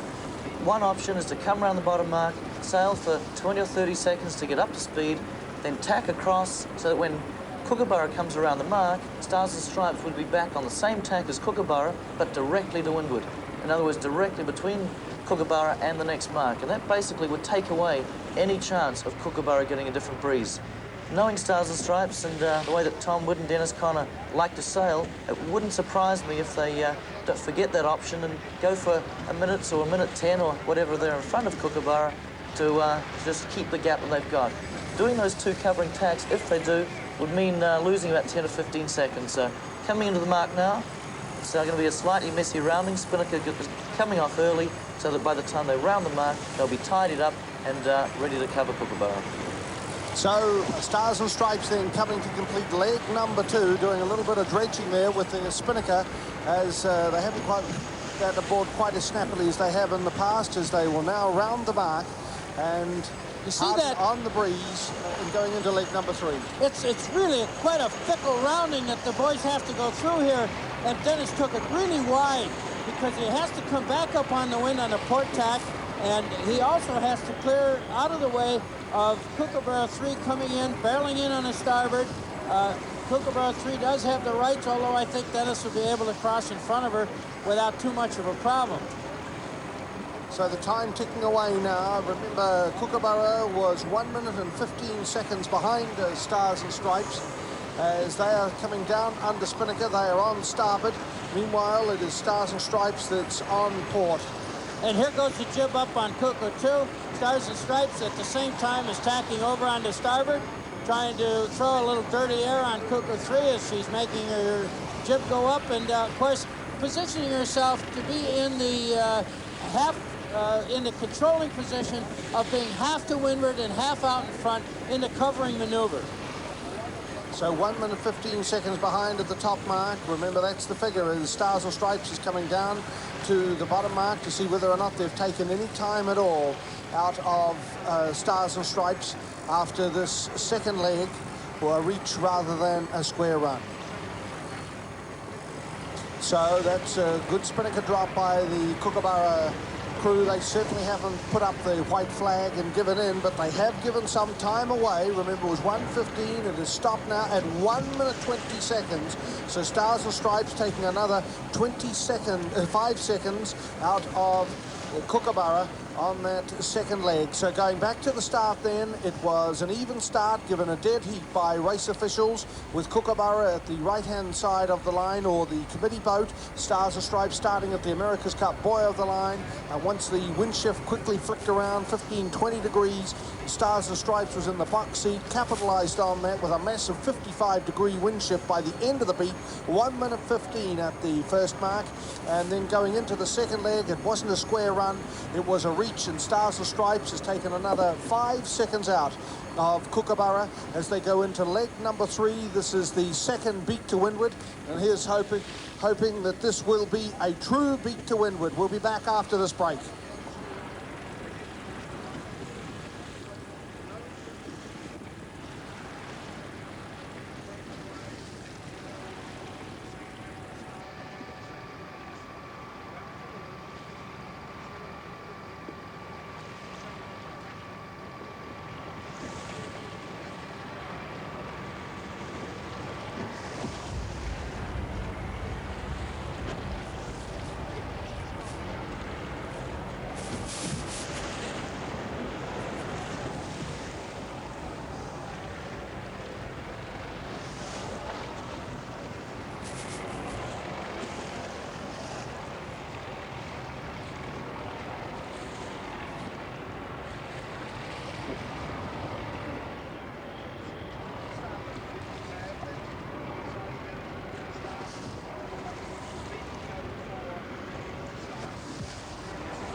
Well, this difficult day continues as Kookaburra now goes into leg number 3. This is the second beat to windward, and the breeze is moving around. It is now round to 150, so it's continuing to move around all the time. The race official set the course to 165. That's right, and this is a real mess out here for the first race of the 1987 America's Cup. I can't believe that the Fremantle doctor and the nurse are having such trouble getting it together today. Remember, the course originally was set at 225, and so now the breeze has shifted 75 degrees so far through the race. That's making it very, very difficult in Dries. And so at this stage, the breeze now is up to, I think, 11 knots. And it's the breeze now moving around to 145. So just in the short time that we've been speaking to you, it's gone round yet another 5 degrees. Chris Dix and Harold Cutmore, quite a nightmare out here, particularly if you're on board Kookaburra. Well, I prefer to be on Stars and Stripes and saying, isn't it wonderful? What do you think, Chris? Well, looking at the way the wind is shifting, Stars and Stripes is on the left-hand side, and that means the wind shift to the left is going to favour Stars and Stripes even more. So it'll be a little bit getting more and more disappointing on Kookaburra at this stage because, again, this leg is going to be a long port tack and a short starboard tack, and again, it's favouring the boat in front. It certainly is bad luck, though, on the Kookaburras to get this sort of day and be at the wrong side of it at the initial stage.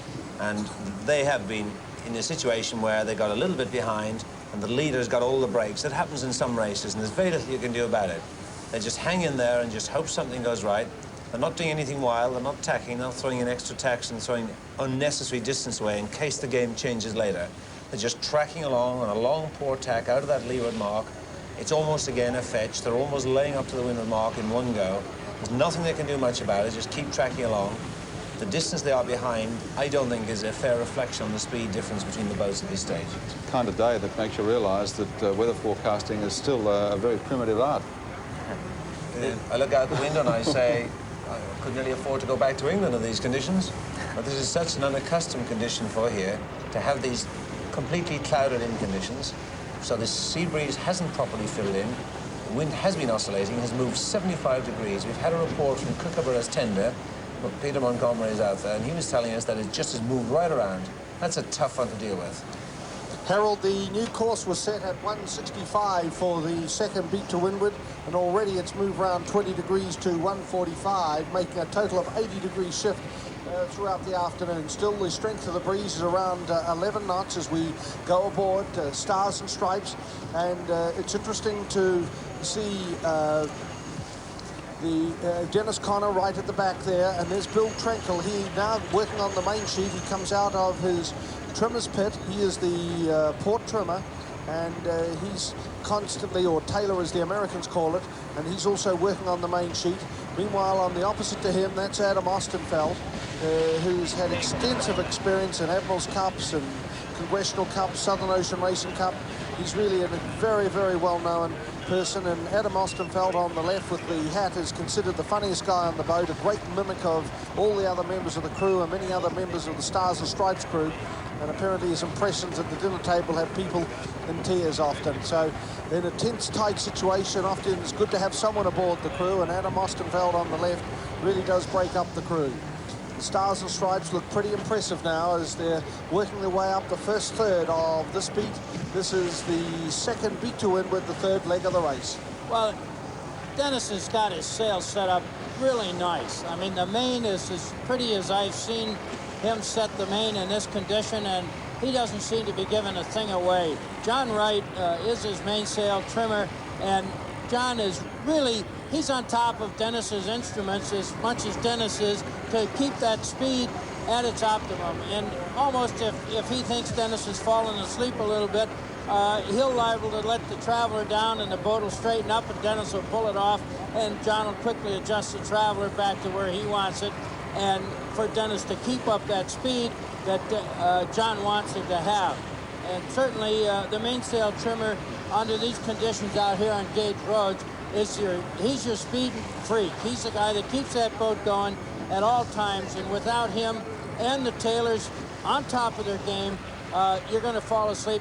The competition is going to catch you with your drawers down. With the new course, 165, moving around another to 145, a 20-degree shift on this second beat, buddy. It's really turning it into another procession. Stars and Stripes in the commanding advantage. There's little Kookaburra can do now. Well, the only thing that could happen, and I think Ian is doing a smart thing, he's just holding on to this port tack. He's trying to stay in contact with Stars and Stripes. If this wind, in fact, all of a sudden busts back to 220 degrees, Ian doesn't want to be up on Dennis's hip. So I think he's just got to be a very conservative sailor here. Guts it out is the word, I guess you'd say, in sticking into a bad position of under complete control of Dennis. But on the other hand, with the wind jumping as much as it has been, it's just too scary to go clear your air and this early in the race.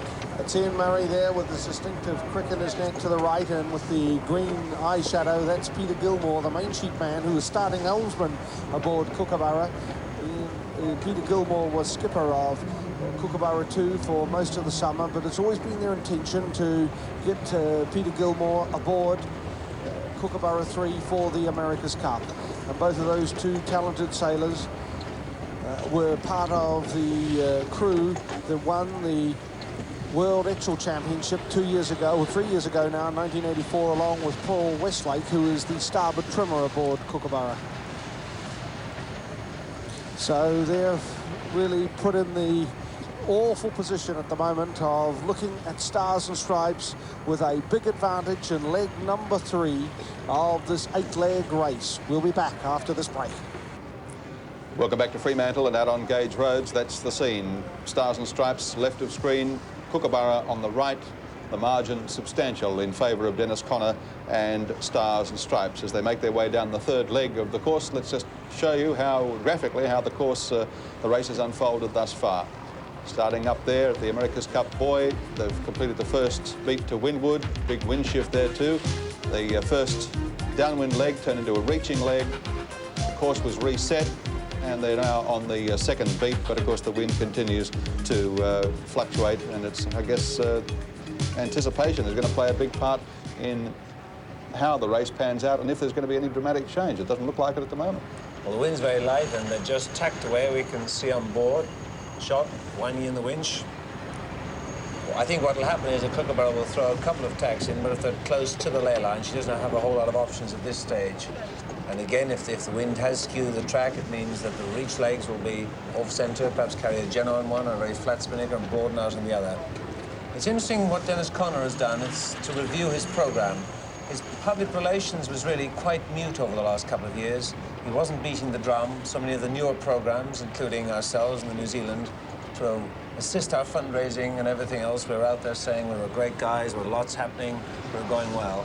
Dennis, on the other hand, was in Hawaii. He was keeping fairly low profile. He took 2 boats out there with him, Liberty and Spirit, put a new hull under Spirit. He then built 3 new boats. He had a tremendous number of design team involved, and at times he would pull them together, I think something on a 4 or 6 week cycle.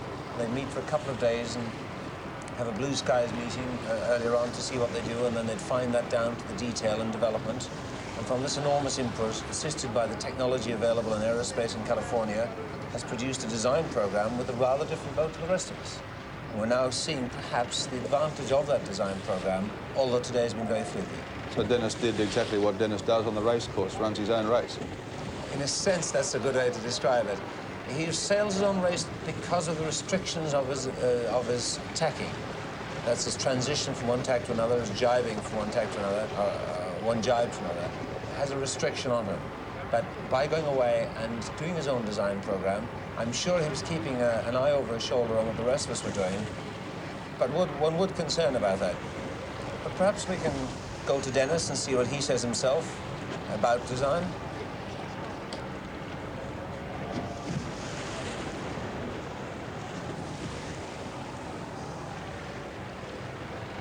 On board Stars and Stripes, Conner impassive, the big man there on the left of screen at the rear, and well in control at the moment, and happy to be so.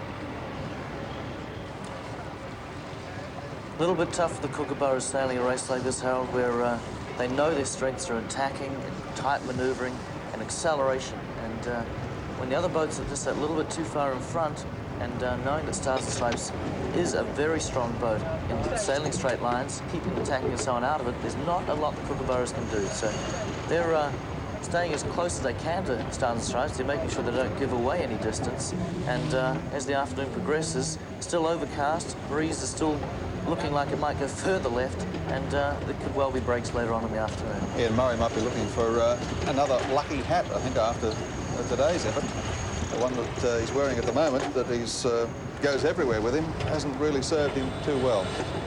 Certainly not good luck. That's Ian Murray from Sevens race Cam on board the boat to bring a close-in shot, and that's the guy carrying the burden of Australia's Defence of the America's Cup.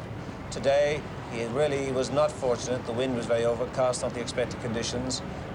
Peter Gilmore on the helm at the start. They broke the line about the same time as Stars and Stripes. Stars and Stripes had picked the side they wanted to be. When they came together, Stars and Stripes was ahead by a small margin. But the way this wind shifted on the first leg gave a great advantage to the leading boat. And unfortunately, Kookaburra had very, very few options. And as the race has gone on, they've sailed carefully, conservatively. They haven't made any rash moves. And yet the conditions and direction of the breeze has favoured the leading boat. They must continue to do that, not get too dispirited, and follow on. Even if they lose today, it was one of those days. They must go into tomorrow. They still have a chance. They may get back. They just got to stay there. So Kookaburra holding on and hoping that there might be a drastic swing back the other way in the breeze, but it doesn't seem that way at this stage. On board Stars and Stripes, you can see not a lot of movement, not a lot to do, just keep things trimmed up and moving. And as Harold said before, perhaps we ought to take this opportunity to get some views from Dennis Conner himself on design. It's very difficult for one guy to have a handle on all aspects of the design now. When you're talking not just, you have the hull design, you've got the underwater appendages, the keel, the rudder, and you've got construction now, different types of construction. So I think it's very difficult to have one guru genius, if you will, that knows everything there is to know about everything in all fields now. So I think you have to cover your bases and use consultants to shore you up where you might be weak. The key of it is having the best people there are in all the individual areas, so that the chairman of the syndicate ends up with people that are the best there are in design, in sailing, mast, sails, the whole lot. And back on Kookaburra here, Kookaburra is a lot different from what she was in that first beat, where in that first leg we saw a lot of movement, a lot of excited faces. They've settled down now. They're just steadily working away, and it is a quiet part of the race. The way the wind has dropped off, it is very light. It's shifted a little bit, so tactically there's not a lot they can do. Just concentration to keep the boat going fast. They're doing a lot of looking ahead to see where Stars and Stripes is in relation to the shift, in relation to the next mark, and probably just trying to nibble little bits out of Stars and Stripes all the time. Let's go back to the Kookaburra tender with Peter Montgomery, find out whether there's been any further shift in that breeze. Yes, it's been shifting all the time up this beat, and the information coming back here to the tender is that it's gone round to 165, then back to 180, 185, and then back to 170. It's constantly oscillating all the time, and very difficult for the crew aboard Kookaburra to be able to work their way through this minefield of shifting breeze, particularly when they're the second boat. It's just fine if you're the lead boat aboard Stars and Stripes, because the crew here are able to work the lifts and sail with a looser cover. You can see Adam Ostenfeld with the red hat. He was working on the main sheet. There's Betsy.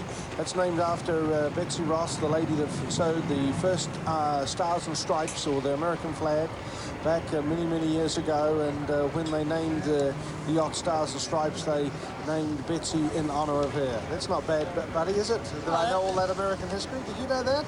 How about that? Yeah, I knew who made the flag. That was just before the rocket's red glare, right? Well, the interesting thing out here now is that the wind is down sometimes to 6.5 knots. So, if anything, it looks to me like Kookaburra's reacting to that a bit. She has a little more heel on than Dennis, so maybe it's getting down to her liking. So it is Ian Burns there, the navigator. He's constantly trying to assess the various angles and do the input that we heard Buddy talking about with Peter Eisler and Tom Whitten with their magic gadgets. And the Kookaburra crew are still fighting hard for the honour of Australia, although they're training Stars and Stripes at this stage.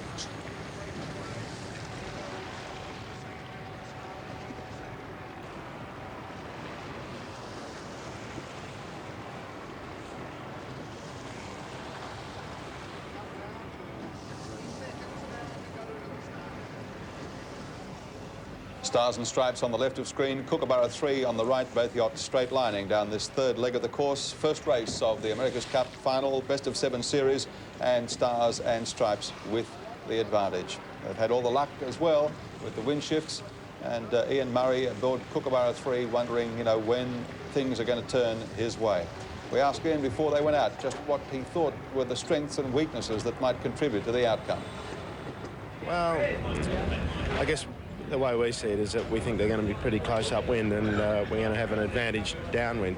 So, you know, if they are a little slow downwind, that could be it. Is there a point in the race where you can say if someone's leading by this stage, they should win it? Yeah, I think if you're in front at the bottom mark with, you know, a bit up your sleeve, you should be pretty right. Dennis Conner was in front and had a bit up his sleeve.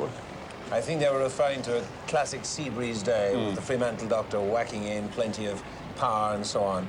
Today's an overcast day. They're sailing along in near minimum conditions, down to 9 knots.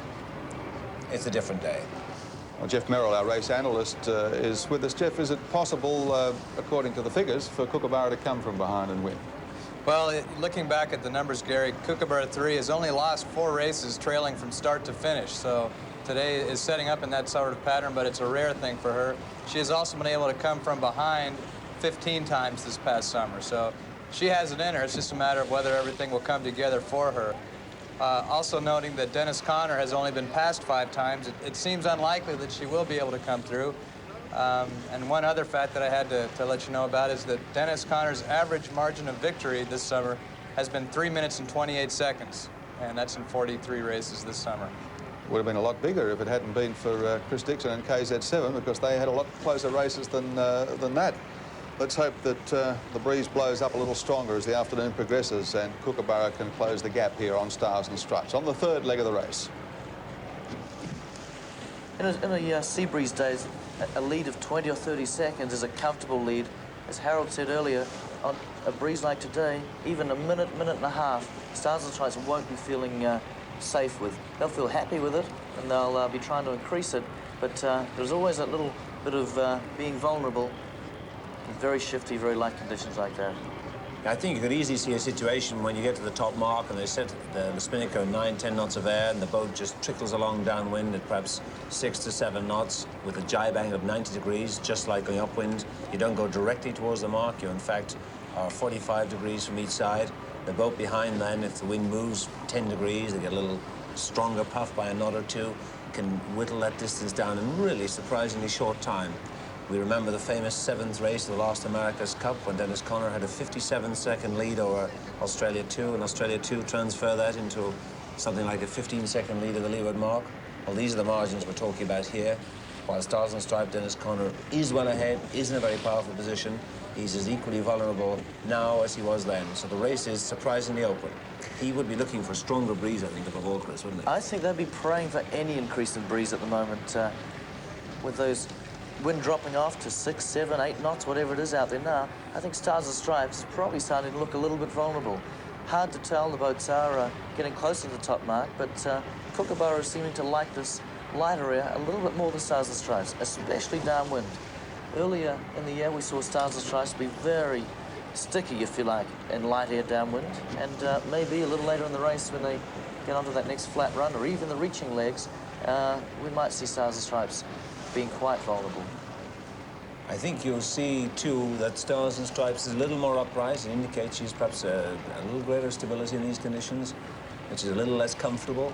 We've always wondered about her performance in these very light weather, in these very light winds. Today, her lead is largely a factor of getting the right side of the start, getting a shift, getting into the commanding position, and leading from ahead as the shifts went the right way for her.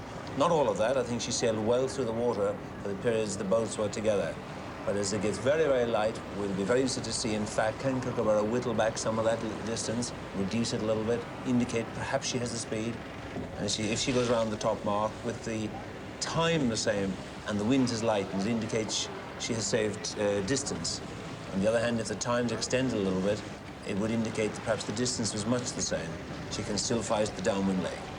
That's right, Harold. In 20 knots of breeze, these boats do a boat length in about 4.5 to 5 seconds, with this light air they have now, it's probably taking them more like 6 or 7 seconds to do a boat length. So Kookaburra seeming to like it, and Stars and Stripes, very quiet, very subdued boat, and they'll be just trying to concentrate, looking very hard to make sure they don't get caught over the next hour or so. They'll all be whistling, hammers, nails in the mast, willing the wind to come up, doing almost anything with it. That's the sort of pressure that's on in their own minds, because it is still, they're not doing anything, and that's the way it is. Gary? Well, I guess Dennis Conner knows that the weather can change against him just as it changed for him at the start of the race, and that's the sort of thing that Ian Murray and Peter Gilmore will be hoping for on board Kookaburra on the third leg of the race at the moment. So there's still a long, long way to go, and still plenty of time for the breeze to change. But that is in the lap of the gods, as they say. The Kookaburra boys sailing conservatively and just waiting for the breeze to pick up, hopefully. Viewers leaving us now through New South Wales and Victoria. We're going back out on the water now to Peter Montgomery and Buddy Melgers. Well, the breeze has been oscillating right throughout this third leg, third beat to windward. It's currently down to around 8 knots at the moment, and also it's been oscillating 20-30 degrees, hasn't it, Buddy? It's a real minefield out here. Well, that's right, but you know what I like? As far as Kookaburra 3 is concerned, if it stays around 8 knots, it looks to me like she's doing a bit better job on this weather leg against Dennis.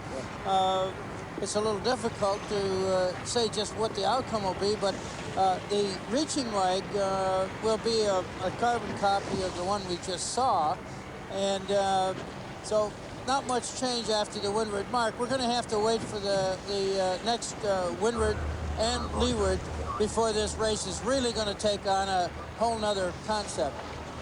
So it's certainly in vast contrast to what we expected here. Nothing to do with the travel brochures of blue sea, white caps, and 25 knots. It is very much like Newport, Rhode Island. Well, it certainly appears that way. Sort of a foggy, overcast day, and Dennis seems to be well at home. He's doing a nice job in the motorboat slop. That's the only way you can identify it. It's a real Bendix out here. Anybody got any dirty clothes? Now's the time to wash them in this agitating water, because it's tough to sail a boat on a straight line. But there you can see that Kookaburra 3 has made some gain, and they're very close to the windward mark now, and Dennis is in the cover and controlling position as they approach it. Probably about 2.5 minutes or maybe 2 minutes to round the top mark. They're within a couple of 100 meters or so. The breeze still around 8 knots. And Buddy, where's it coming from now? You can just well, it's just 185 degrees, and it was blowing 9.9. Now its velocity is jumping up and down, it's back and forth, it's up and down. We're about 50 feet off the water with our instruments, and as the ship rocks, I imagine a little bit of effect is on them. But all in all, it looks to me like if Cuckoo is going to pull this out, it's going to be with a wind staying very light and without an increase. So now we can see the mark up there in the top left-hand side as Stars and Stripes is changing tack and going across onto port. As they will go up to the mark to lay the line, that means that when they go back across and laying the line, they won't have to change direction. They'll just go straight for the mark, and once they round that, that completes leg number 3 of the 8-leg course, and they will go into the first of the 2 reaching legs in the triangle. That's with the wind hitting the side of the boat. In fact, as it happened on leg number 2, although that wasn't the idea of this theoretical test over the Olympic course. Well, Dennis is tacked early for the windward mark. He wants to be on the starboard tack and build all the hull speed and energy he can. So when he starts down this reach, it's going to be a long, slow, dying process to his boat speed. Ian, on the other hand, has been forced outside him just a bit, but he too should have the ability to build the speed he's looking for. Dennis is now making his final move for that windward mark on the starboard tack, and about 3 boat lengths to build back his speed. The Spectator fleet out here is causing quite a wind break, so that the boats are in even less wind than they were further on down the course. And here goes Dennis around the mark. Wonder if he's going to put up a Jenniker. So Adam Ostenfeld with a low center of gravity bouncing up on the deck as they go up to hoist US 55, the spinnaker, with John Barnett and Jay Brown also on the foredeck, jumping on the halyard. Now coming up to the mark here, we've got Don McCracken on the bow for Kookaburra. Again, he's also a very sure-footed person. You have to be to even consider being on the bow on these 12 meters. They have no safety lines, as ocean races do. That would impair the ability of the headsail being tacked across. So they're going round the mark now. There's Don McCracken easing out the green and yellow spinnaker of Kookaburra. And they're hoisting that going into the first mark. And it looks like they've stopped at 41 seconds, so Kookaburra definitely has taken time out. If you remember going back to 1 minute 20 seconds on that second leg, which was really a reach, but on that third leg, the beat, it's 41 seconds behind. So going back then to the start, it was a dead heat. Remember, Kookaburra going out to the right-hand side of the course after the even start, but soon after the start, there was a big shift, 15 to 20 degrees. It kept moving right round to the left, 55 degrees. By the time they rounded the first mark, Stars and Stripes was 1 minute and 15 seconds in front of Kookaburra. And the Americans took another 5 seconds out on that second leg, where it was a reach rather than a square run, to 1 minute 20. And then on this third leg, though, with the breeze still oscillating around a lot, it was Stars and Stripes just 41 seconds in front of Kookaburra. The Australians are closing back in on Stars and Stripes. So that's good that they've been able to do that. Can they do it on the two reaches? I think this lesser wind is definitely helping Kookaburra 3 close the gap that Dennis built up on those wind shifts the first weather leg. So if there's any hope for the task force, it's going to be not in wind increasing, but wind staying the same. And the breeze has increased a little. It's now up to 12 knots. It's coming from 180, 183, so it's roughly coming from due south at around 180, 182, 183 at this stage, but up to around 12 knots as they're heading down on the first reach, as the Stars and Stripes crew now are taking down their headsail, and they're packing that up as they're working hard to get that under control, with Scott Vogel, John Barnett and Jay Brown doing the hard work on the foredeck. Stars and Stripes in front over Kookaburra as they go into leg number 4, heading for the jibe mark, the halfway mark of this first race of the 26th defence of the America's Cup. Stars and Stripes on screen, leading out 41 seconds over Kookaburra. Jeff Merrill, our race analyst, is with us. And Jeff, the history of Australia and the United States in the America's Cup, well, I guess the USA held onto it for all those years. Australia's got the best record of any of the challengers against them. But Ian Murray in this first race has got his hands full. Ian definitely has his hands full. This is the 8th time that the United States and Australia have met in the America's Cup finals. The shoe's on the other foot for the first time this time, the defense being held down here in Australia. Overall records, though, United States in America's Cup final races is 81 and 12. 81 wins, 12 losses. Australia, 7 wins and 27 losses. But, of course, the big 4 wins back in 1983 that made it all change and come down here to Australia.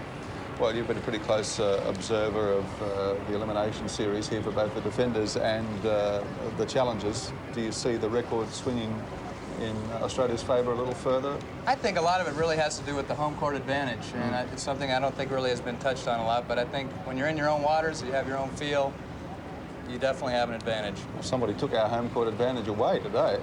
Yeah, absolutely. It looks like the breeze isn't there that they were expecting. I think it's the shifts that have been the whole race so far. Really, you can't fault Kookaburra. They got a good start, got up the line with speed. They just happened to be on the wrong side at the wrong time. Well, things seem to have steadied down now. The breeze continues to be light, and Kookaburra gaining ground. 41 seconds astern of Stars and Stripes at the previous mark there. They are the pair of them. Spinnakers up on screen as we go back to Peter Montgomery and Buddy Melgers. Well, one of the interesting things is that we've heard on the Kookaburra tender that the breeze outside Rossneas Island is 20 knots. Currently here on the racetrack, and the information coming back from Kookaburra through the telemetry onto the television monitor screens aboard the task force tender is that the breeze is 12 knots, and it's currently coming from 193 at the moment, so not long ago it was 180, so it's switching all the time, 5, 10, 15, 20 degrees. But it could be that if the breeze came through from Rottnest a little stronger, perhaps Kookaburra could bring up a fresher breeze. Well, they'll have to be on the square leg to make any advantage of it. Otherwise, Dennis is going to be out front, and it'll all happen on the next reach. The lead boat is going to get fatter again, in my opinion, and unless it holds off till they get on the flat run, and that's still 45 minutes away. So they're roughly around halfway now down the first reach. This is leg number 4, going to the jibe mark, the halfway mark, and really there's just a wall now of spectator craft set against the two boats all the way around the perimeter of the course. It certainly is a fantastic sight out here in terms of the spectator interest. Interesting to see that Dennis is using one of America 2's spinnakers. At least it's their color combination. It isn't the red, white, and blue that Dennis has used in the past. And so those Topstad spinnakers look pretty good, and they're doing okay for Dennis at this moment. So the wind's still at 12 knots. It's coming from 199, nearly 200. So in the short time we've been speaking, the breeze has gone around 20 degrees. So, Chris Dixon, how do you see the situation from there? Well, we see those spinnaker poles a long way back now. So this reach is turned into a little bit of a run. It has turned. A little bit like the first run was a reach. The first reach is a run. And Kookaburra is quick in these conditions. Stars and Stripes is probably a little bit slower, but keep in mind that last beat, Kookaburra sailed a fantastic beat.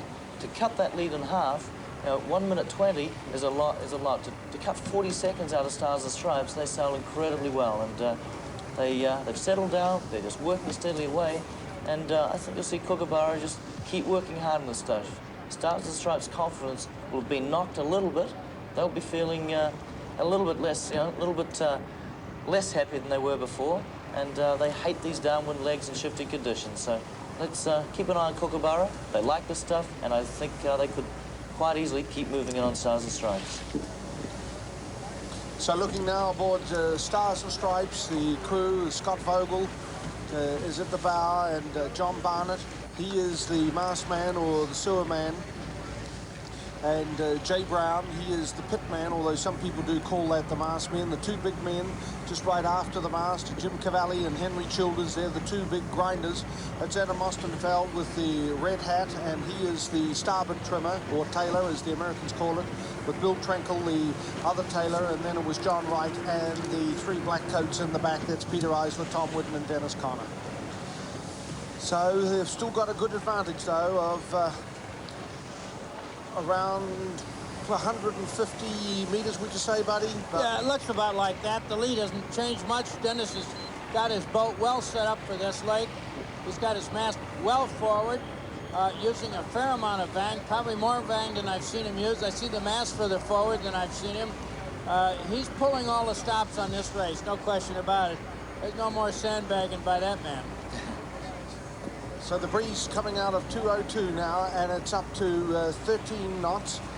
So the breeze continuing to oscillate around. It really has been quite a minefield out here in this heavy overcast day. Interesting to notice right alongside us on the task force tender, there are the chase boats for both Kookaburra and also with Stars and Stripes, Marlon Burnham, Ron Hopkins, the coaches out there keeping a close eye on it, and the indications they've given us with the arm signals, they've sort of been praying to the sky and pretty thankful that they've got the jump on Kookaburra, it seems, through that first beat when the breeze shifted so much. And there's Greg Cavell now, the pitman or the mast man for Kookaburra. And back there. Peter? Yes, hello, Harold. You get the impression that Kookaburra is coming on Stars and Stripes, getting a bit closer? Well, I think so slowly, but yeah, I do, buddy. What do you reckon? Well, I can't agree, gentlemen. I've been watching her pretty close on this leg, and Dennis has put up a nice bow wave virtually all the way down here. He seems to be in a little blacker water, too. So I don't think it's just our position and relationship. I think Dennis is going okay, and I don't think you'll see any change on this leg. Well, Harold, we'll have the right of reply when we see the numbers and the time come up at the jibe mark. I thought he might have inked out a couple of, maybe a boat length or a couple of boat lengths, but we'll see as they come down to the jibe mark where they'll change direction and push the spinnakers across to the other side of the boat. And they're closing down now to that. It would be, I guess, about another 300-400 metres to go for Stars and Stripes before they jibe round the mark and then head off down on leg number 5. That is the second reach. Peter, why did Kookaburra gain on the last beat? We saw they gained 40 seconds. They halved the distance, even though the weather had gone lighter. They could easily have extended the time out a bit because of the extra ground time it takes to cover the ground, and yet they brought it down to 40 seconds. Was that just sheer speed? Well, that's a very good point, because I think maybe they got a couple of lifts that Stars and Stripes hadn't, but also, again, I think there was something Chris touched on before as well. I think in the lighter conditions, it was a quicker boat speed. What do you think, buddy? Well, there's no question, because they were in Dennis's cover the entire windward leg, and there wasn't a particular wind shift that aided them.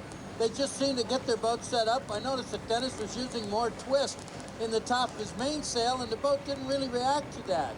I think that they were on that blue boat groping for the perfect setup, and were probably making too many changes, and ultimately slowed up that boat to the point where Ian really came on and showed the speed of Cuckoo 2 in closing those 40 or so seconds out of that lead. Do you think he's vulnerable, Stars and Stripes, on this next beat, or has the wind strengthened sufficiently? Well, currently at the moment the breeze is 12 knots, so I wouldn't say it's strengthened enough to put Stars and Stripes safe. Would you, buddy? Well, the only thing that I see, and not to disagree with anybody here, but we've got the wind starting to fill in, and maybe that 20 knots is not that far away. I see a dark line 2 miles to windward, and maybe that 20 knots are going to be on us. Right now, it's a little fresher, and these boats are going faster down the wind. I would have thought that it'd be in Kookaburra's favor to close the distance, and I don't really think they're doing it. So here we are approaching the wing mark, which has turned in somewhat into a run. They're very broad. Stars and Stripes has a comfortable lead on Kookaburra, and you can see the mark. It appeared for a moment on the screen. Well, there's the course on screen. You can see this is the fourth leg of the race going out to the wing mark. The boat's almost reaching it. Harold, that should make the next reach a very tight reach. Normally these two angles should be to a true wind angle of about 135 degrees each. This first reach looks like it might be closer to 145, 150 even, which would mean the next leg they're going to have a true wind angle of something like 110 degrees. So it's going to be very interesting to see how the spinnakers react on the next leg. Coming up on the mark now with Peter Montgomery and Buddy Melgers. Well, the true wind angle here at the moment is 155. That's the information coming back from Kookaburra onto the tender, and their boat speed at the moment is around 7 odd knots, 7 to 8 knots. Contrast that to some of the reaches in the fresher conditions where the boats have been hitting well over 12 knots, 13. In fact, I knew New Zealand one day actually went over 14 knots. So they're actually closing down now to the jibe mark, and they've got to pick their way through all the spectators. We can see them now as set against the Spectator craft. Stars and Stripes would have around 100 metres, 150 metres to go. And in fact, the more I look at them now, maybe it's the angle we've changed, but I certainly don't think that Kookaburra has taken any time out of Stars and Stripes in the last 5-10 minutes, buddy. No, I think if anything, she's lost time. It could be just that the wind is shifting so quickly. Dennis actually had more pull forward for a greater length of time than what Kookaburra did. I think Kookaburra could nearly jibe at this moment and cut her losses. So now, remember, 41 seconds, Stars and Stripes over Kookaburra at the last mark, the third mark to complete leg number 3. They're coming up to the mark. This is the wing mark or the jibe mark to complete leg number 4. And once they round that, the time will tick away against Kookaburra as Stars and Stripes with Dennis Connor at the helm has rounded that mark, and the time ticking away. Remember, 41 seconds was the advantage they had. and maybe Buddy Milgers was right, because I would say that I'll be very surprised if Kookaburra is inside that 40-second distance now. It looks like they're around 300 metres. It'll be probably closer to a minute. That's my hunch just looking at it now, as we see both boats set against a fantastic armada of Spectator craft. Some of the catamarans looking like the last boat out of Saigon, absolutely jam full of people, and they'll be getting a spectacular view on the leeward side of the reach. So there's a Janitor set on Stars and Stripes, a very nice job. Pole is low, as you noticed, and it's a one-sided sail.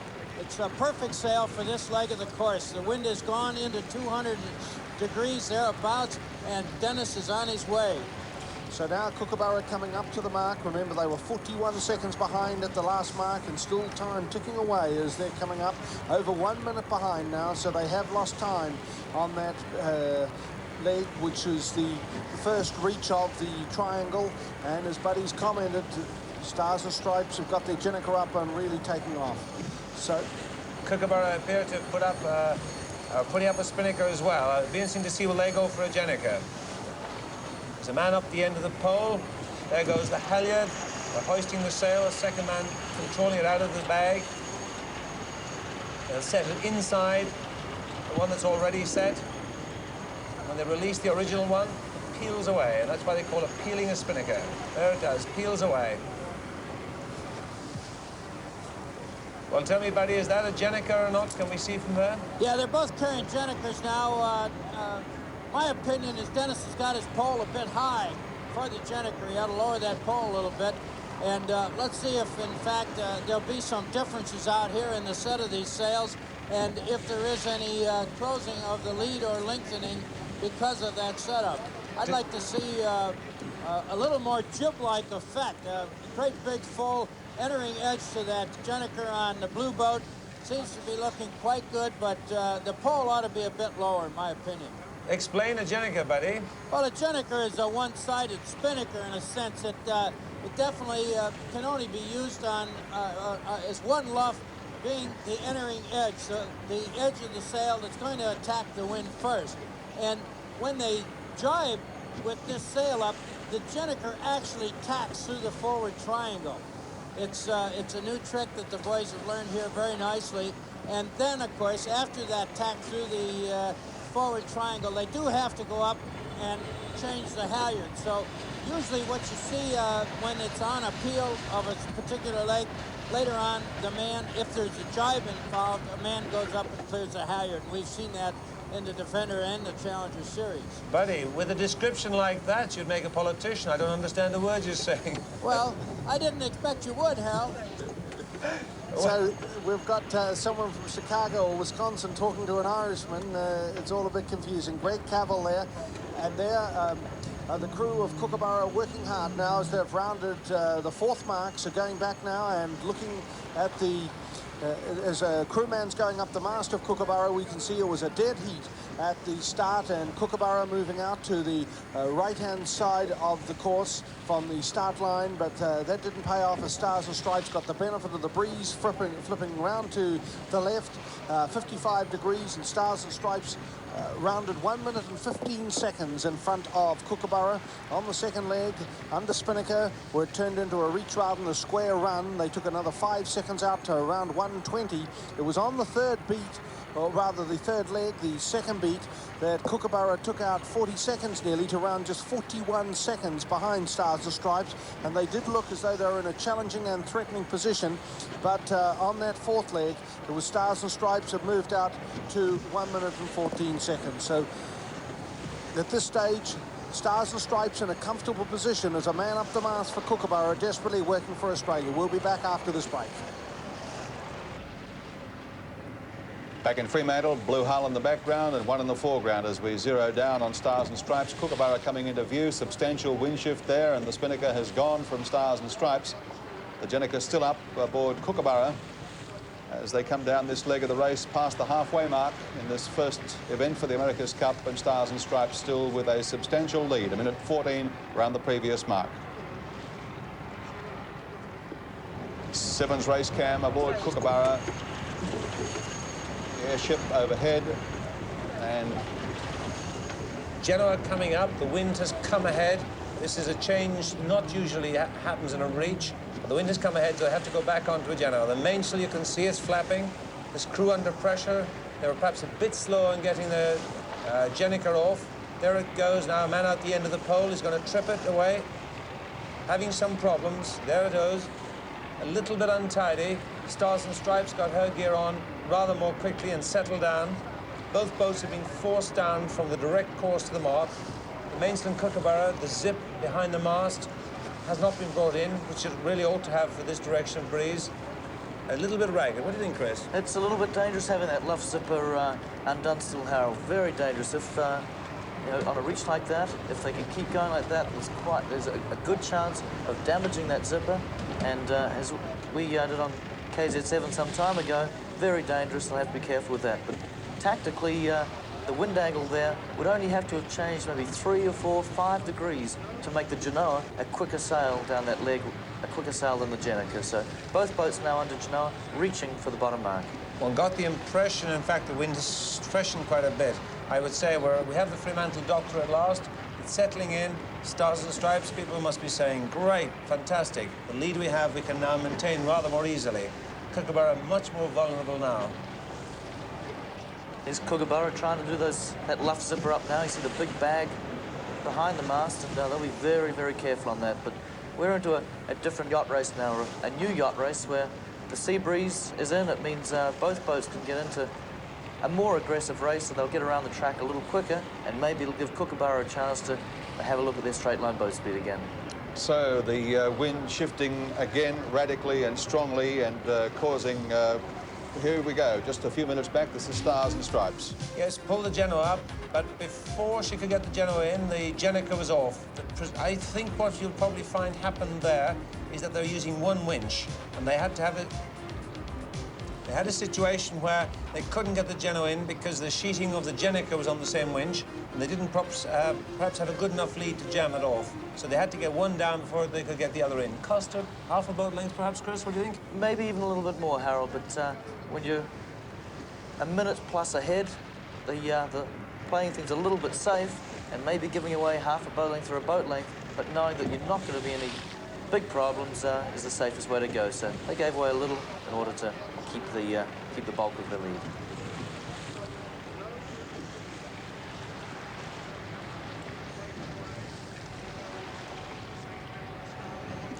Welcome back to viewers through New South Wales and Victoria on the 5th leg of this first race for the America's Cup between Stars and Stripes and Kookaburra. Stars and Stripes with a commanding lead at this stage as we go back out on the water with Peter Montgomery and Buddy Meldricks. Well, the breeze now has got up to 20 knots just as abruptly as that. All of a sudden, we were there in the calm of 9, 10, 12 knots, and all of a sudden, as Buddy forecast, that breeze, that black line that he could see a couple of miles to windward arrived.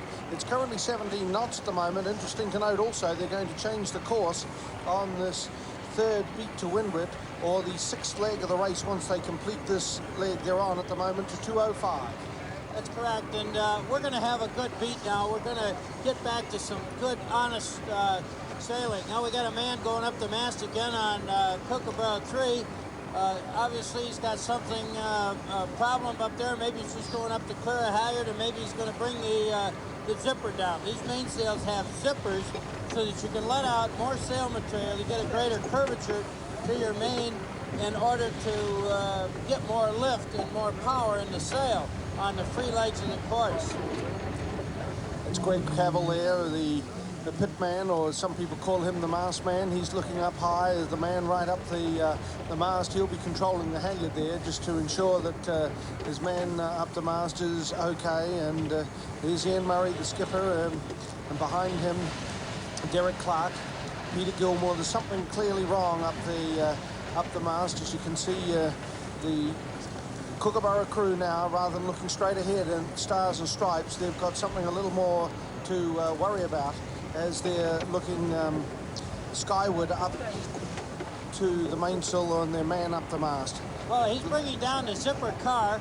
If they, in fact, broke the zipper, all these boats usually carry a second car up the mast that are up on the sail that they can bring down, so they have to send a man up after it. And that's exactly what that man did when he's up the stick. He's at the lower spreader now, and he looks like he's on his way down. So Greg Cavalier, a 28-year-old from Brisbane, who's jokingly referred to as a legend in his own lunchbox. He crewed on Advance with Ian Murray. He's one of 3 others who did back in 1983. Disappointing for them, and they're coming back down now. It looks like Donnie McCracken, the bowman, who's been high aloft, and he's back now, back down on the deck of Kookaburra.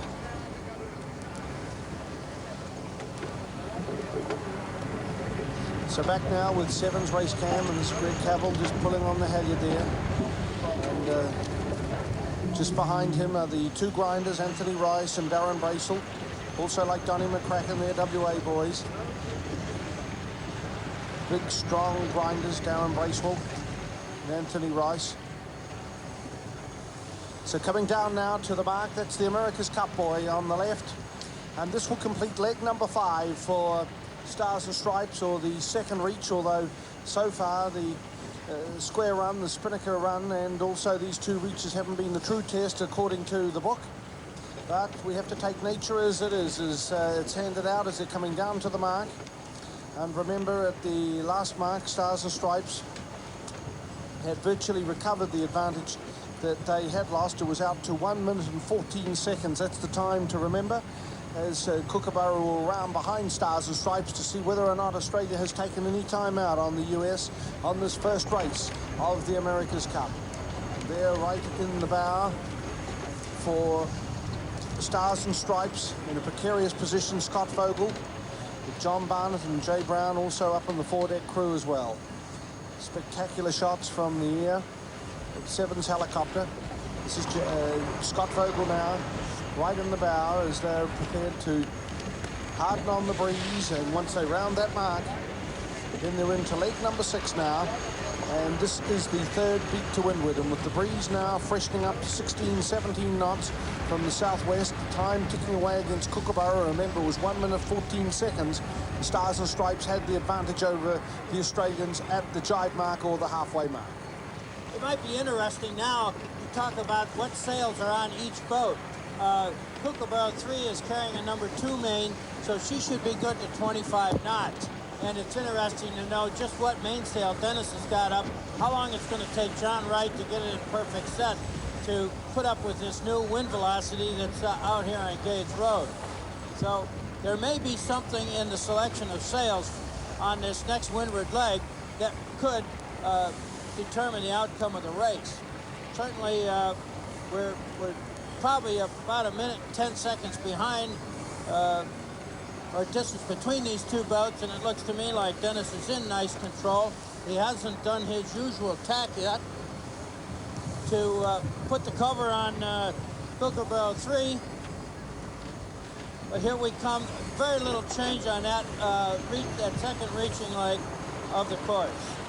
So it's 1 minute and 15 seconds in, just 1 second extra that Stars and Stripes has taken out of Kookaburra as they rounded Mark 5. So reviewing the race so far, at the start it was given even by race officials, with Kookaburra at the right-hand end of the line, the committee boat end of the line, Stars and Stripes at the America's Cup boy or left-hand end of the line.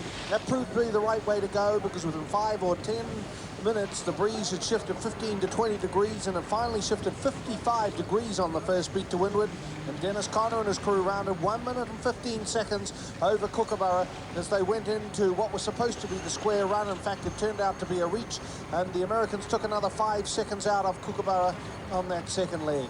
Then on the third leg, the second beat to windward, Stars and Stripes lost time against Kookaburra and rounded just 41 seconds in front. And then going into the first reach into the triangle, the Stars and Stripes were able to move out, and they led by 1 minute and 14 seconds at the halfway mark in this race, and extending it by just another second to round the 5th mark and complete the triangle by 1 minute and 15 seconds. We'll be back after this break. On board Stars and Stripes, leading out in this first America's Cup race against Kookaburra. There's Kookaburra, bottom right of the screen, and the distance between the yachts considerable. 1 minute 15 round the previous mark, and now on the 3rd beat to windward, the 2 boats straight lining it down the course. And of course, for Ian Murray, the big question going into this race and into this series, in fact, was whether or not he could prevent this straight lining of Dennis Conner. Well, you got to be in front to keep him out of straight lining. So if he's in front, I'm sure he's going to straight line. If we're in front, he's going to try and tag out. You know, we'll stay all over him. Sums it up pretty well. Yes, Chris had the same problems in New Zealand, because when they got ahead, they could certainly hold back Stars and Stripes, but if they couldn't get ahead, they had a real problem. It's a little bit tough when the boat in front is a very good boat in straight lines, and they control the race. So at the moment, Stars and Stripes has got the edge. She is in front through that early break in on the first beat, and she can control it. As we can see here now, Kookaburra attacking. Stars and Stripes has got the option of just carrying on, straight lining if they wish, or they can do a loose cover on Kookaburra just to keep a little bit of a handle on them. But as we can see here, Stars and Stripes is choosing to give them a little bit of breathing space, keep the game an open game with spending as much time as they can on one tack and keeping the number of tacks to an absolute minimum. Throwing on a tacking duel from behind like that, Chris, I guess is a gamble on the part of the skipper of the trailing boat, because basically on each tack he's just going to lose a fraction of speed and a fraction of ground. What he's really doing is hoping that if he's close enough, he can force the leading helmsman into error. Every time you tack, it costs you somewhere in the region of a boat length. And a boat length is worth about 5 seconds. So it would be great for Kookaburra, and they'll be trying to encourage Stars and Stripes to get into a tacking duel, but it takes two to tango out there, and one boat having a tacking duel on their own looks a little bit silly. So Stars and Stripes is able to play whatever game they like. So for Kookaburra at the moment, they're going to have to keep sailing fast and smart in order to stay in touch with Stars and Stripes. And fast means keeping the boat going through the water very, very quickly, and smart means picking up the 5 or 8 degree wind shifts as they come through the track. So anytime the breeze is a little bit in the left, Kookaburra will be trying to take them by being on port tack. And Kookaburra on starboard now, probably they've got a little bit of right-hand breeze, maybe a 5 degree shift, which might enable them to take 3 or 4 seconds out of Stars and Stripes. So they're weighing up that 5 seconds that you lose through attack, weighing that up against the maybe 6 or 7 or 8 seconds that they'll gain through wind shift. There's Stars and Stripes tacking to cover. Kookaburra again now. They're not doing what we'd call a tight cover. They're not staying directly between Kookaburra and the next mark, but they're keeping just loosely in touch so that any breeze that comes down the track, Stars and Stripes will get as well as Kookaburra. Stars and Stripes can't afford to let Kookaburra get too far off to one side or the other, just in case they get another one of these 20 or 25 degree shifts that are coming through. So, Harold, pretty interesting. Now, here's Kookaburra going into it again. That's the way you tackle it? She hasn't many more options. She just has to go, really, and react to the Stars and Stripes, doesn't she? I think if they can throw in a few little tacks like this, if they can pick up wind shifts at the same time, they may be able to get a double benefit. The benefit of picking up 5 degree shifts, maybe pick up 3 or 4 seconds on Stars and Stripes every now and then, and keeping in mind that every tack Kookaburra does might cost Kookaburra 4 seconds, but every tack Stars and Stripes does will probably cost her 6 seconds. So Kookaburra is a little bit better in acceleration, and maybe we can see a few gains for her in that area. Ian Murray and Kookaburra trying everything they know on this 5th leg of the race to haul in Stars and Stripes, but the lead in this first America's Cup race to Dennis Conner is substantial. We'll take a break. Kookaburra on screen. First race of the America's Cup Series against Dennis Conner's Stars and Stripes. Stars and Stripes has the lead as Kookaburra attacks again. They are on the 5th leg of the race. There's the course. You can see they've rounded the wing mark, round the bottom mark again, and now beating to windward on the 5th leg of this first America's Cup race. And Dennis Conner with a substantial lead, as I said. Back out on the water now with Peter Montgomery and Buddy Melgers. Well, the breeze now is blowing at 16 to 17 knots, and the direction it's coming from is 190. So it's continuing still to oscillate around a little bit, but really the situation now does look very difficult indeed for Kookaburra, because as Chris Dixon made the comment that Stars and Stripes can sail the way they want to, they can control it. It's really all Stars and Stripes at this stage. Well, it looks to me, Peter, like Dennis is back to his old game of just sailing out long tacks, working for the little wind angles to his benefit, and then coming back to stay in touch. We've had a bit of a backing of the wind to 196, and with Kuku on the left side of that, she should have been able to pick up a couple of seconds. But, you know, only the crossing will tell, and when we get to the windward mark, we'll know for sure. The wind does seem to have settled out some as far as the great oscillations, but with the cooler temperature and the so-called cold front, with all this cloud cover, it's really hard to predict just how erratic the wind oscillations will be, because that's really the only thing that Cuckoo 3 can use to pull her stuff back into this race. And unless she's within 20 seconds at the windward mark, it's going to take a torn sail or a breakdown on the part of Stars and Stripes for Cuckoo 3 to get by. But yachting can be a pretty humbling experience at times. I mean, think of all the world titles you've won, certainly in fleet racing, but think here of the Kookaburra Syndicate and all the resources they've put in. Fantastic amount of money and efforts from starting from scratch, and a superb effort. And yet in this first race, they're just on the wrong side of a shift, and it just happens as abruptly and as cruelly as that. Well, when you're on, you know, 55 degrees, turning left, and you're on the right side, or you're at the wheel and the other guy's at the hub, you got to travel twice as far, and that's exactly what Kuka did. She didn't seem to have any real impressive speed on the first beat, although on the second beat she did look pretty good. That was the third leg of the course. I was pretty much impressed, sailing in Dennis's shadow or in his bad air, garbage air. She was able to hang tough, in fact, bring the differential back down to 42 seconds or thereabouts. Of course, the sort of disturbing part of the whole thing, and maybe so for all of the task force group, is that Dennis doesn't seem to have any problems with boat speed on the free legs of the course. When it freed up on that second reach, or on the first reach, Dennis really moved out. He put back nearly his entire lead, or to 1 minute and 14 seconds, and then on the very tight reach, only a 1 second gain, which we expected. But just analyzing what I see out here today is that both boats seem to be well set up on their sail shapes, and maybe we're back to the design of the hulls and the technique of the skippers. Maybe somebody got their head out of their boat on board Stars and Stripes and actually saw that shift. But my opinion, it happens frequently when you're sailing in shifty conditions. The instruments are only reacting to what the boat knows. And it takes a human element to pick that stuff up before it ever gets to the boat, a mile away, a half a mile away, whatever it takes. But you have to be ready to prepare your boat to take advantage of the wind when it hits. The instruments only tell you how to prepare, how to do it after it hits. Well, both boats have tacked around 6 times at this stage up this beat, and they're around 7 times for Kookaburra now. Stars and Stripes 6, as they're around 13 minutes away from rounding the top mark to complete the 6th leg. We'll be back after this break.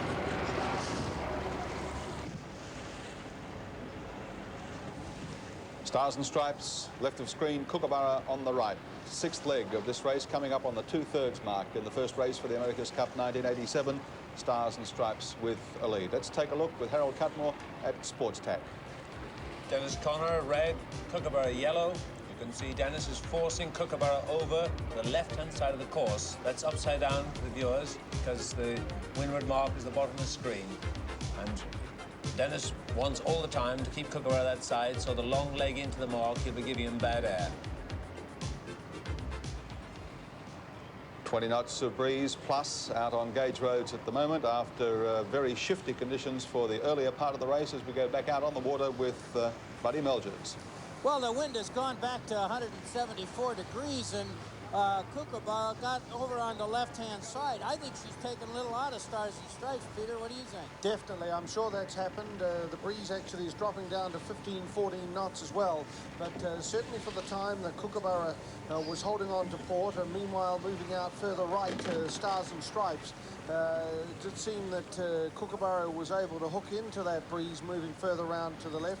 It wasn't very long ago that we said the breeze was 190. Now it's 175, 176. So very quickly it shifted 12, 14 degrees, and I think the Kookaburras have certainly got the benefit of that. So there we're aboard race cam now, and Ian Murray is still at the wheel. We can see the grinders there. up on the top deck. Hello, it looks like Kookaburra is about to go about, and we're looking at Darren Bracewell, Tony Rice. There's Greg Cavill back against Darren Bracewell now as Kookaburra has moved back on to starboard and moving, still holding on to port. That is Stars and Stripes, but still able to control Chris Dixon. Stars and Stripes' advantage is just so big, he's able to hold on and just sail those lifts. It's he's not in a tough, tight struggle as he was, say, against you in the 4th race. No, they've got enough of a lead that they're confident enough with their boat speed that they're still playing their own race. They're doing exactly what they want to do, and Kookaburra is settled down. They are sailing a smart race and obviously got good boat speed out there as well.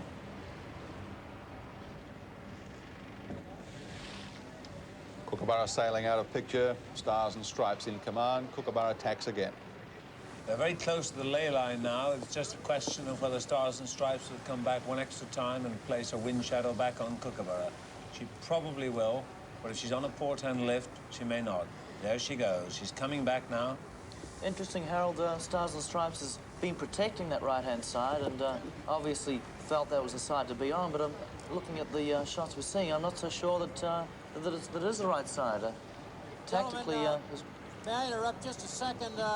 We just crossed Kookaburra's transom, and she's within a degree of fetching the windward mark. I think she's putting her bow down right now to fool Dennis into tacking prematurely, but the old Sandman, he ain't going to do that. He's going up there and make sure, even if he overstands a bit, he's going to cut Kooka 3 pretty good stuff, and he is sailing on and on. Now Ian's coming back on the wind, and it's... they're both on the fetch line to the windward mark, so Dennis is going to either force him into attack or Ian's going to have to eat that dirty air all the way to the mark, which is about 3/4 of a mile away. Well, Stars and Stripes has gone about. That is the 10th time now that both boats have gone about on this beat to windward. This is the 3rd beat to windward, the 6th leg of the race. And we've just been told by Dr. Peter Rye here aboard the Task Force tender that Kookaburra is on the ley line.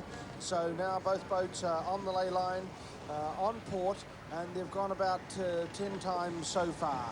Stars and Stripes still with a good advantage, although our hunch is from here that Kookaburra may have taken some time out. Kookaburra has just gone about again for the 11th time on this, the 3rd beat to windward.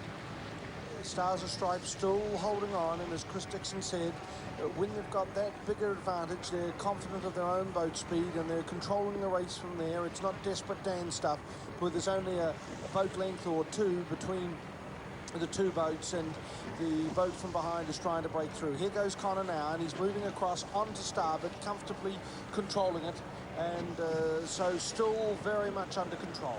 Yes, no question about that. He's got about a minute on the lead left to play with, so he's giving him a loose cover, letting Kookaburra go over, get set up on their new tack, and then he goes over and trashes him one more time.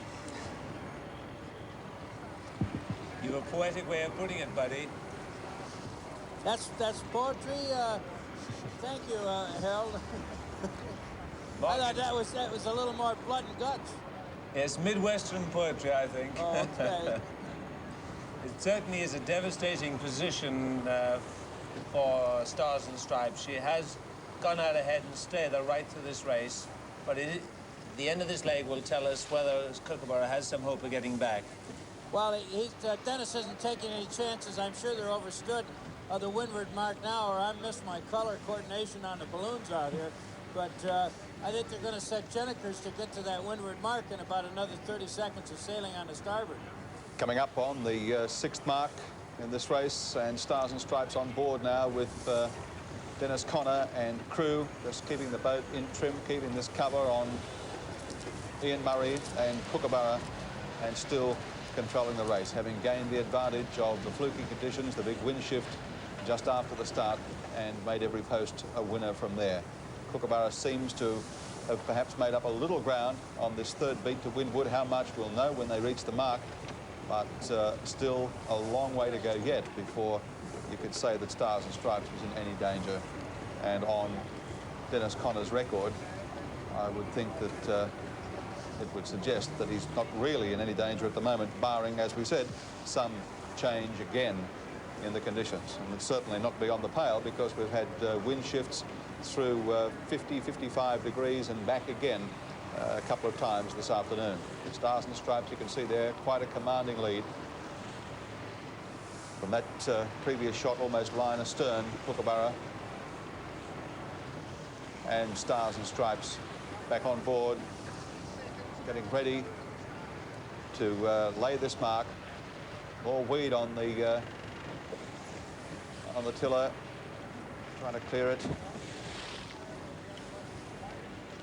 Viewers in South Australia rejoining us at this stage as they come up on the 6th mark, and Stars and Stripes still with a substantial lead. Crewman leaning over the side, as you saw, on Stars and Stripes. Weed fouling the rudder, not drastically, but it's there, and they want to get rid of it. Well, they've been at this right through the race. You saw it in the first beat. A Wanderers did the same piece, but now struggling to get it off again. Not very easy to handle that pole because the boat's doing something in the order of 8 knots, perhaps 8.5 knots, and that sweeps the pole out of his hand. Can Connor feel that in his hands on the wheel? I mean, even a slight obstruction like weed? He'd feel it immediately. It'd be the rudders, the boats are very well balanced and the helms are very smooth, very responsive, and any weed on the rudder at all, the helmsman immediately feels just as a light vibration.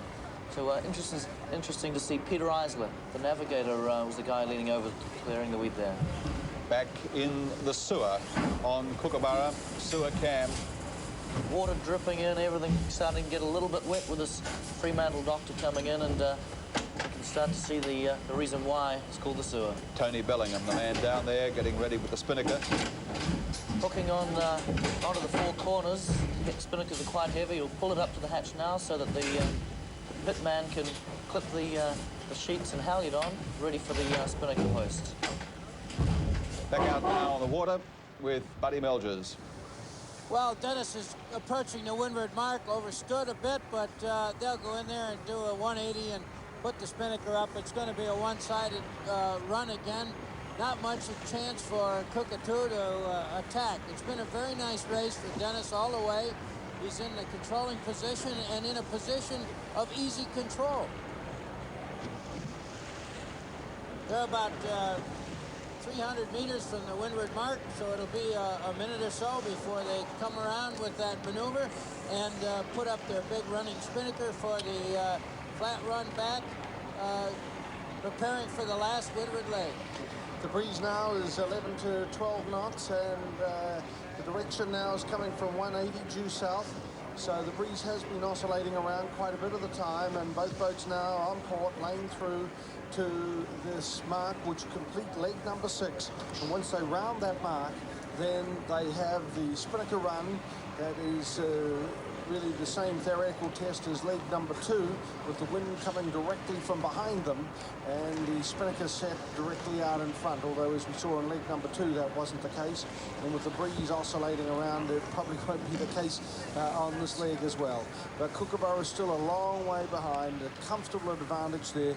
The Stars and Stripes really have got Kookaburra well and truly covered at this stage, and going now into the second last leg of the race, it'd be a major miracle for Kookaburra to get out of this buggy. Well, it looks that way to me, and the other real effect on the race here is the fact that it's going to be a starboard run and take away some of the ability of the boat from behind to get captive and start to use the shifts more to their advantage on the flat run to catch the boat ahead. Well, they're not. Dennis obviously didn't like any of the runners off of America 2, and that's his color combination that we've been so accustomed to over the years of his sailing in the America's Cup. He's on starboard tack. He's trying to make life difficult for the Kookaburras, and he does have to hold his course now as Kookaburra comes by. Has to do a bit of a shoot up into the wind to clear himself. And Dennis is in a comfortable position. He's more than a minute ahead at this moment. So let's go back to Peter and see what he has to say. Well, remember, it was 1 minute and 15 seconds when they rounded the bottom mark. That was the leeward mark going into the 6th leg, or the third beat to windward. And Stars and Stripes had that advantage of 1 minute 15. and still Kookaburra coming up to the mark, so it doesn't appear as though they've been able to take any time at all out of Stars and Stripes on this third beat to windward. At one stage it looked as though they did, but it's going to be very similar. In fact, it will stop at 1 minute 17, so they've lost a couple of seconds on that beat to windward when it looked as though they may be able to be inside a minute at this mark, as they hoist also on the starboard jibe and head now on the square run, the flat run, down to the second last mark of the course. So recapping the marks then, it was dead heat at the start, and Stars and Stripes had the best of the first beat to windward, where they moved out to the left-hand side of the course, got the shifts that moved to 55 degrees, 1:15 at the first mark, and extended that by another 5 seconds at the second mark. Then on the second beat to windward, or the third leg, they got out to 41 seconds, or within 41 seconds of Stars and Stripes, but the Americans moved away again on their first reach to 1:14, extended to another second to complete the triangle, and continued to extend their advantage just by a matter of seconds, another 2, to round the top mark, 1 minute and 17 seconds in front of Kookaburra with 2 legs to sail.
Hello.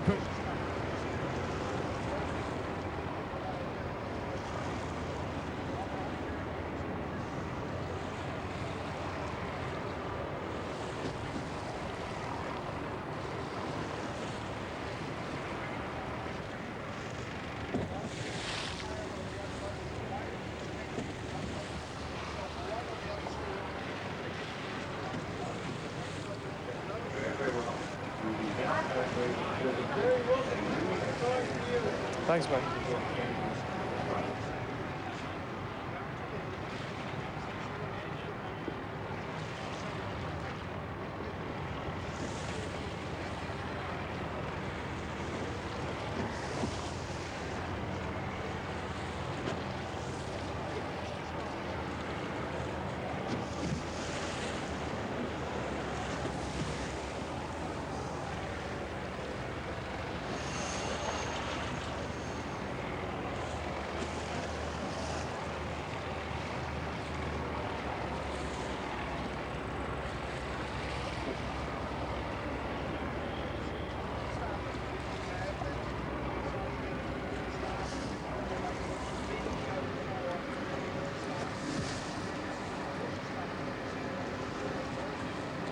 Stars and Stripes on screen, leading and leading well over Kookaburra 3 in the first race of this America's Cup Series, taking advantage of the wind shifts best and making every post a winner, Dennis Conner. And you can bet your life that the people at home are pretty happy about it right now in San Diego at the San Diego Yacht Club. We're going to go over there live now with our North American reporter, Ian Hislop.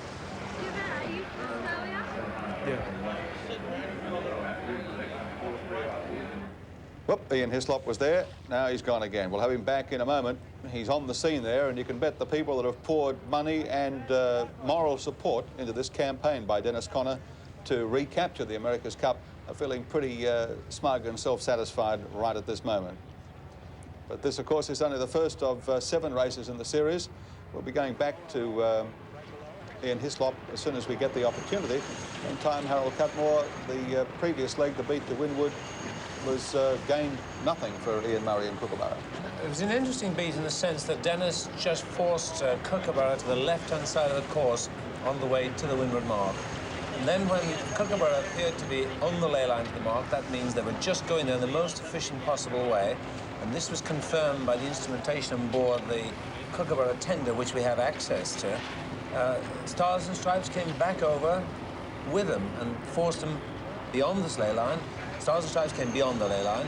They both came back. Stars and Stripes in the situation, and she had to sail free to the windward mark, and Kookaburra was on a fairly good line to the windward mark. So surely Stars and Stripes must have given away 10 or 15 seconds alone on that particular manoeuvre. Very strange, considering how accurately they sailed the earlier part of the beat in the race generally. But they were still around the mark in sufficiently good condition that they're just running away, an enormous big spinnaker, running dead square, and very little options for Kookaburra to do anything but just go best possible speed downwind. Well, the Kookaburra supporters are a little subdued out there on the water on Gage roads at the moment, as you might expect.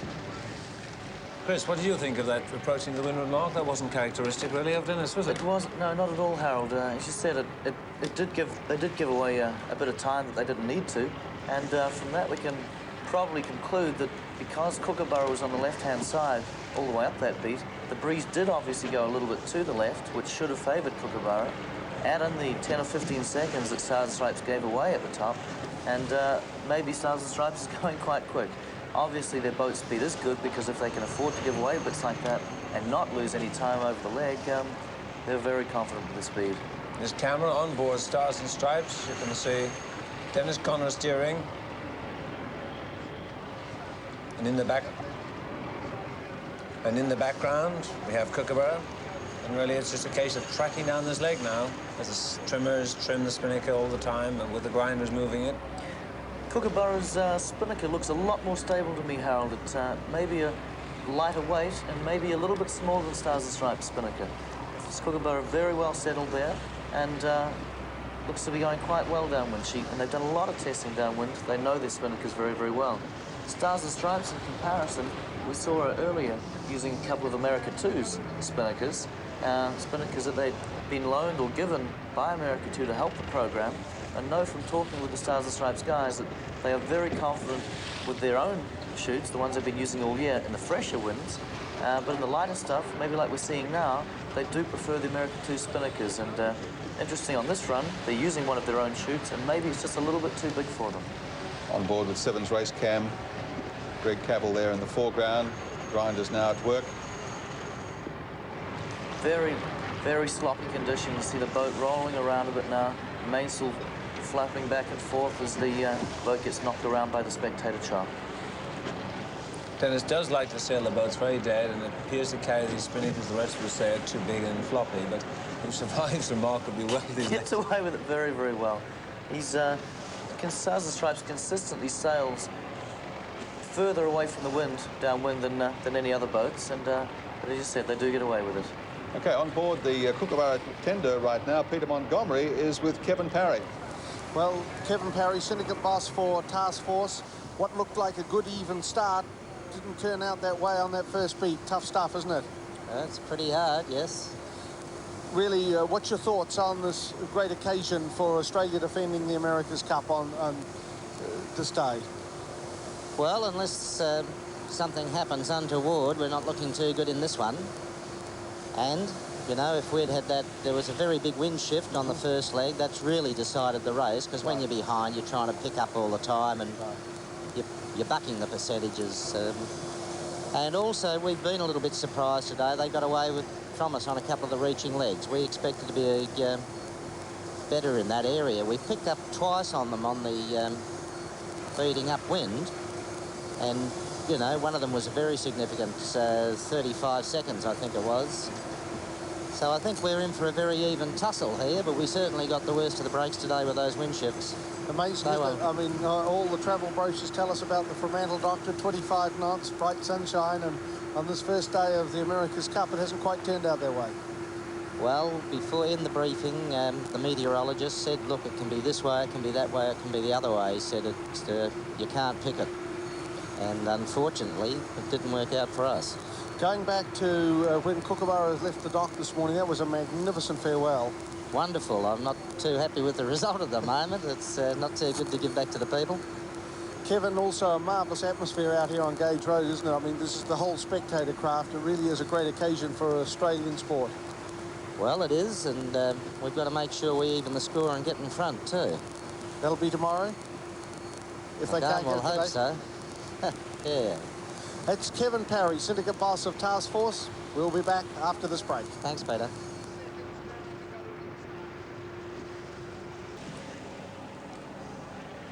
We're on the second last leg of this first America's Cup race. Spinnaker change there for Stars and Stripes. Stars and Stripes leading out well over Kookaburra 3. And as I said earlier, you can imagine that this has brought smiles to the faces of the supporters, financial and otherwise, of Dennis Conner and the Stars and Stripes syndicate at the San Diego Yacht Club in America. And our North American reporter, Ian Hislop, will bring us up to date on that. Well, Gary, hello and welcome to the San Diego Yacht Club. As you can hear, they're very, very happy. And as this race nears its end, there's a growing expectation that Dennis Conner is going to do it and do it in fine style. In fact, it may be very, very cruel, but this is what they think of the Aussies. Have a look at this.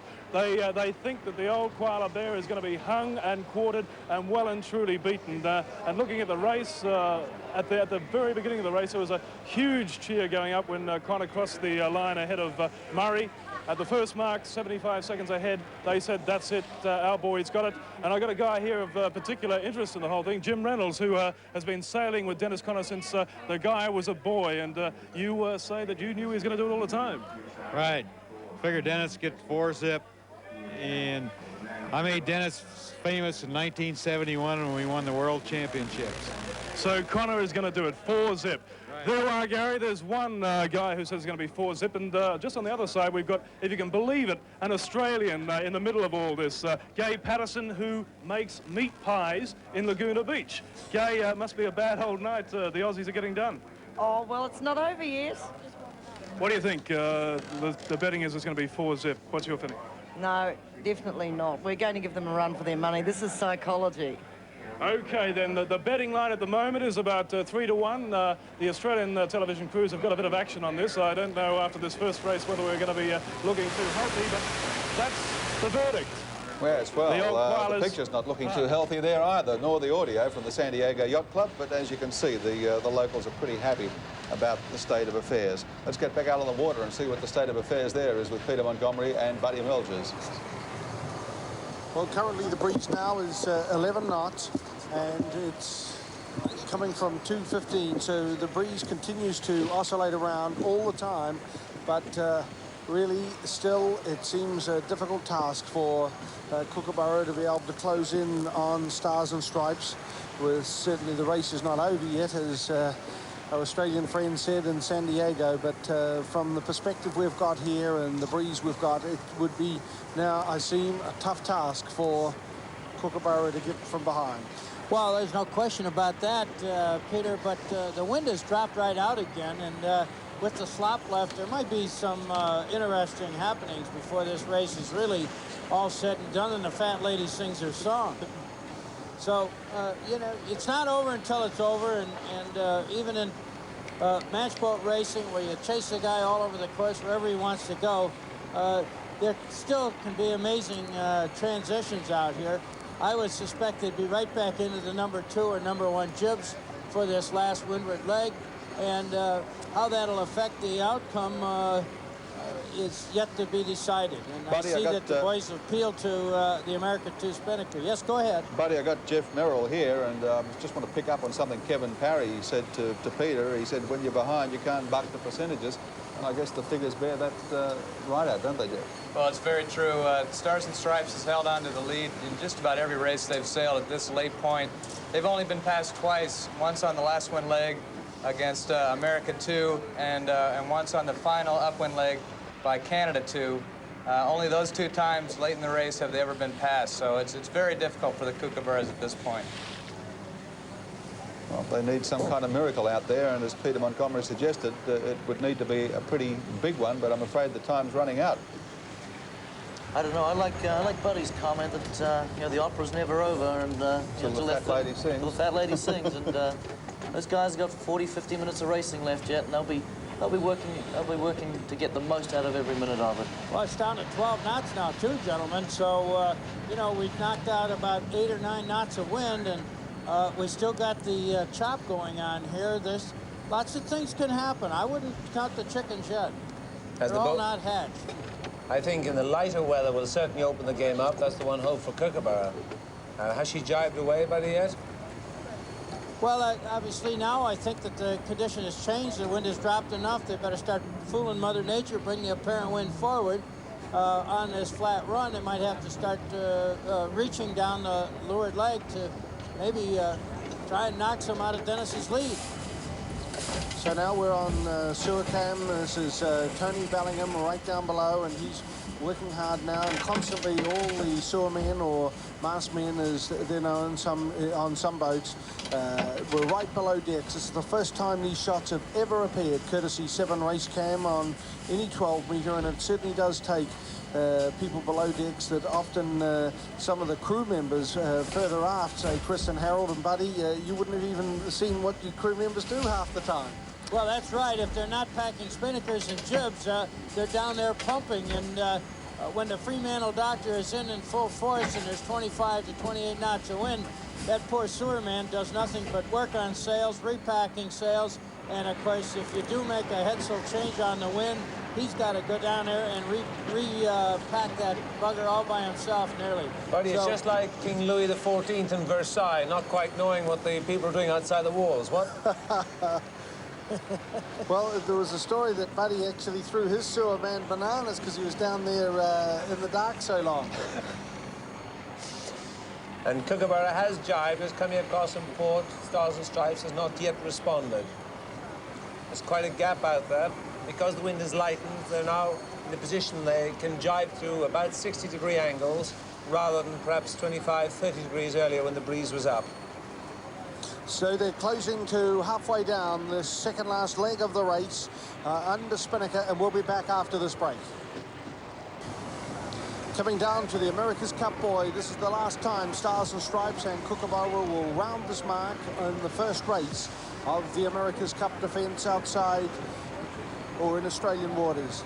Here aboard Stars and Stripes, we can see the big grinders, Henry Childers and Jim Cavalli.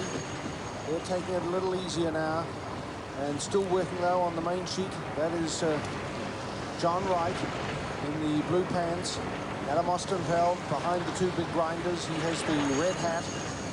The breeze now is at 14 knots. It's coming from 209, 210, and the boats are close to rounding this mark. Once they round that, then they have the final beat to windward. And Stars and Stripes, Chris and Harold really should be able to handle this pretty comfortably. I think so, Peter.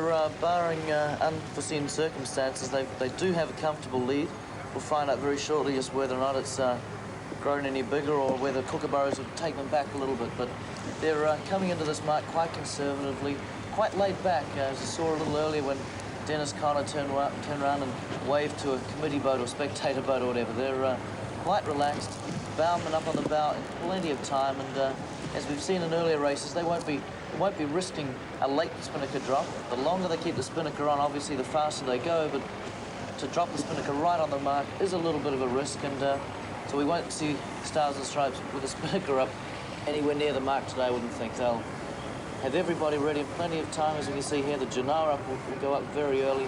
They'll do a conservative drop and just be prepared to give away a little bit of time just to make sure they don't have any major mistakes. A very unsettled day, really. We've had winds varying in strength from 9 knots to, what was the maximum, Peter, about 20 knots? Yes, we've had up to 19 and 20, and the breeze has oscillated up to 55 degrees, so it's been up and down the scale, and also moving around so much. So here goes up the headsail, and Stars and Stripes will be coming down to the mark, but as Chris has suggested, expect a conservative drop. They've got a comfortable margin over Kookaburra. It's not as though Kookaburra is only a boat length or two behind them and breathing down their neck where they're trying to eke out the last inch or so in desperado tactics. So is Scott Vogel on the bow for Stars and Stripes, and at this stage they're coming down to the mark. Remember, it was 1 minute and 17 seconds that Stars and Stripes had over Kookaburra when they rounded the last mark. And I'd say it's even a bigger lead than that because the wind has dropped and Dennis has taken the fresh breeze to the end. They drop every time you go to predict Dennis, he lets you down, gentlemen. He's a foxy old guy. A good safe drop. He went right to the mark and blew the halyard. That's good old Dennis for you. And total confidence there, I think, buddy, and their crew work has been improving right throughout the year, and we saw there, as you said, a very good drop. They came around the mark with good boat speed, and they'll be sitting in a nice position by the time Kookaburra gets there. Well, there's no question that Dennis is working on his boys a little bit, and obviously they want to show some of that smartness that they learned from you, Chris.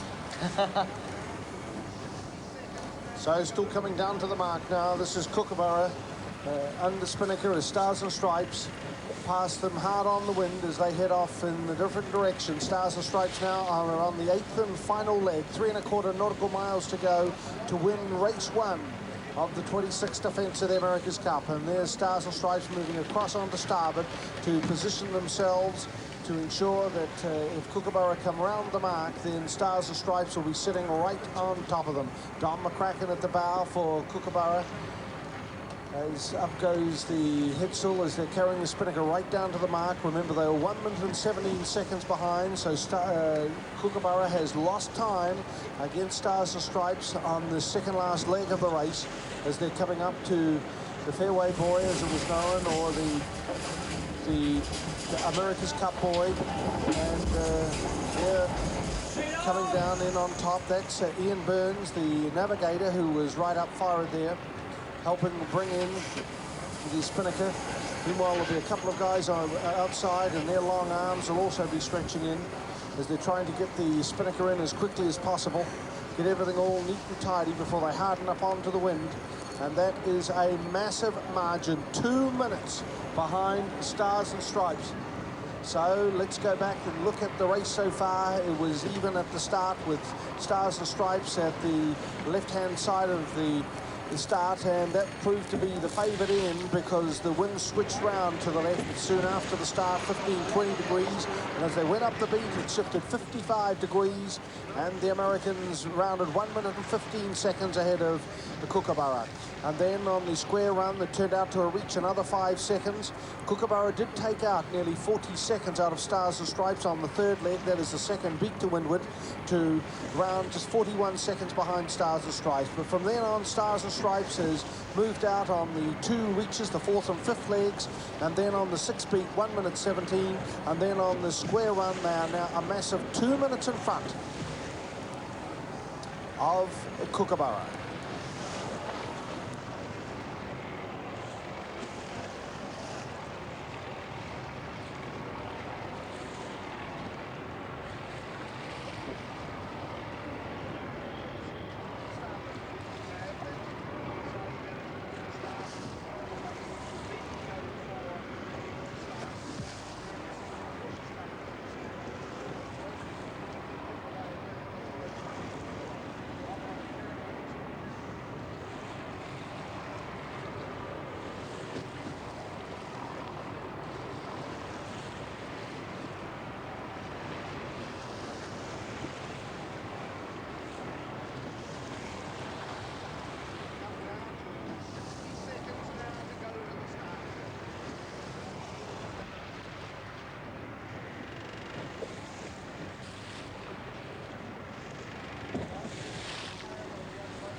They're a little bit disheartened, but not defeated yet, aboard Kookaburra 3 on the final beat to windward, final leg of this first America's Cup race, rounding the mark. It was 2 minutes in favour of Stars and Stripes. And yet, the conditions are reasonably light, Harold Cutmore, and downwind was supposed to be a big strength for Kookaburra. Well, because the wind lightened downwind, the distance translated into a longer time.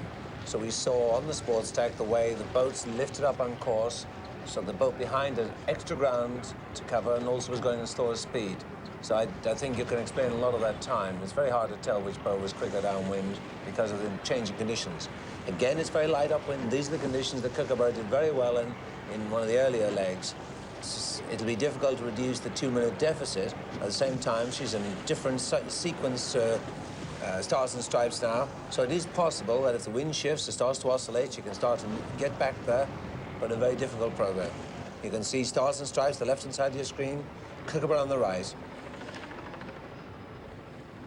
Very flat and light conditions comparatively for what we have come to expect in Fremantle over the summer and what was certainly expected here today for the opening race of the series.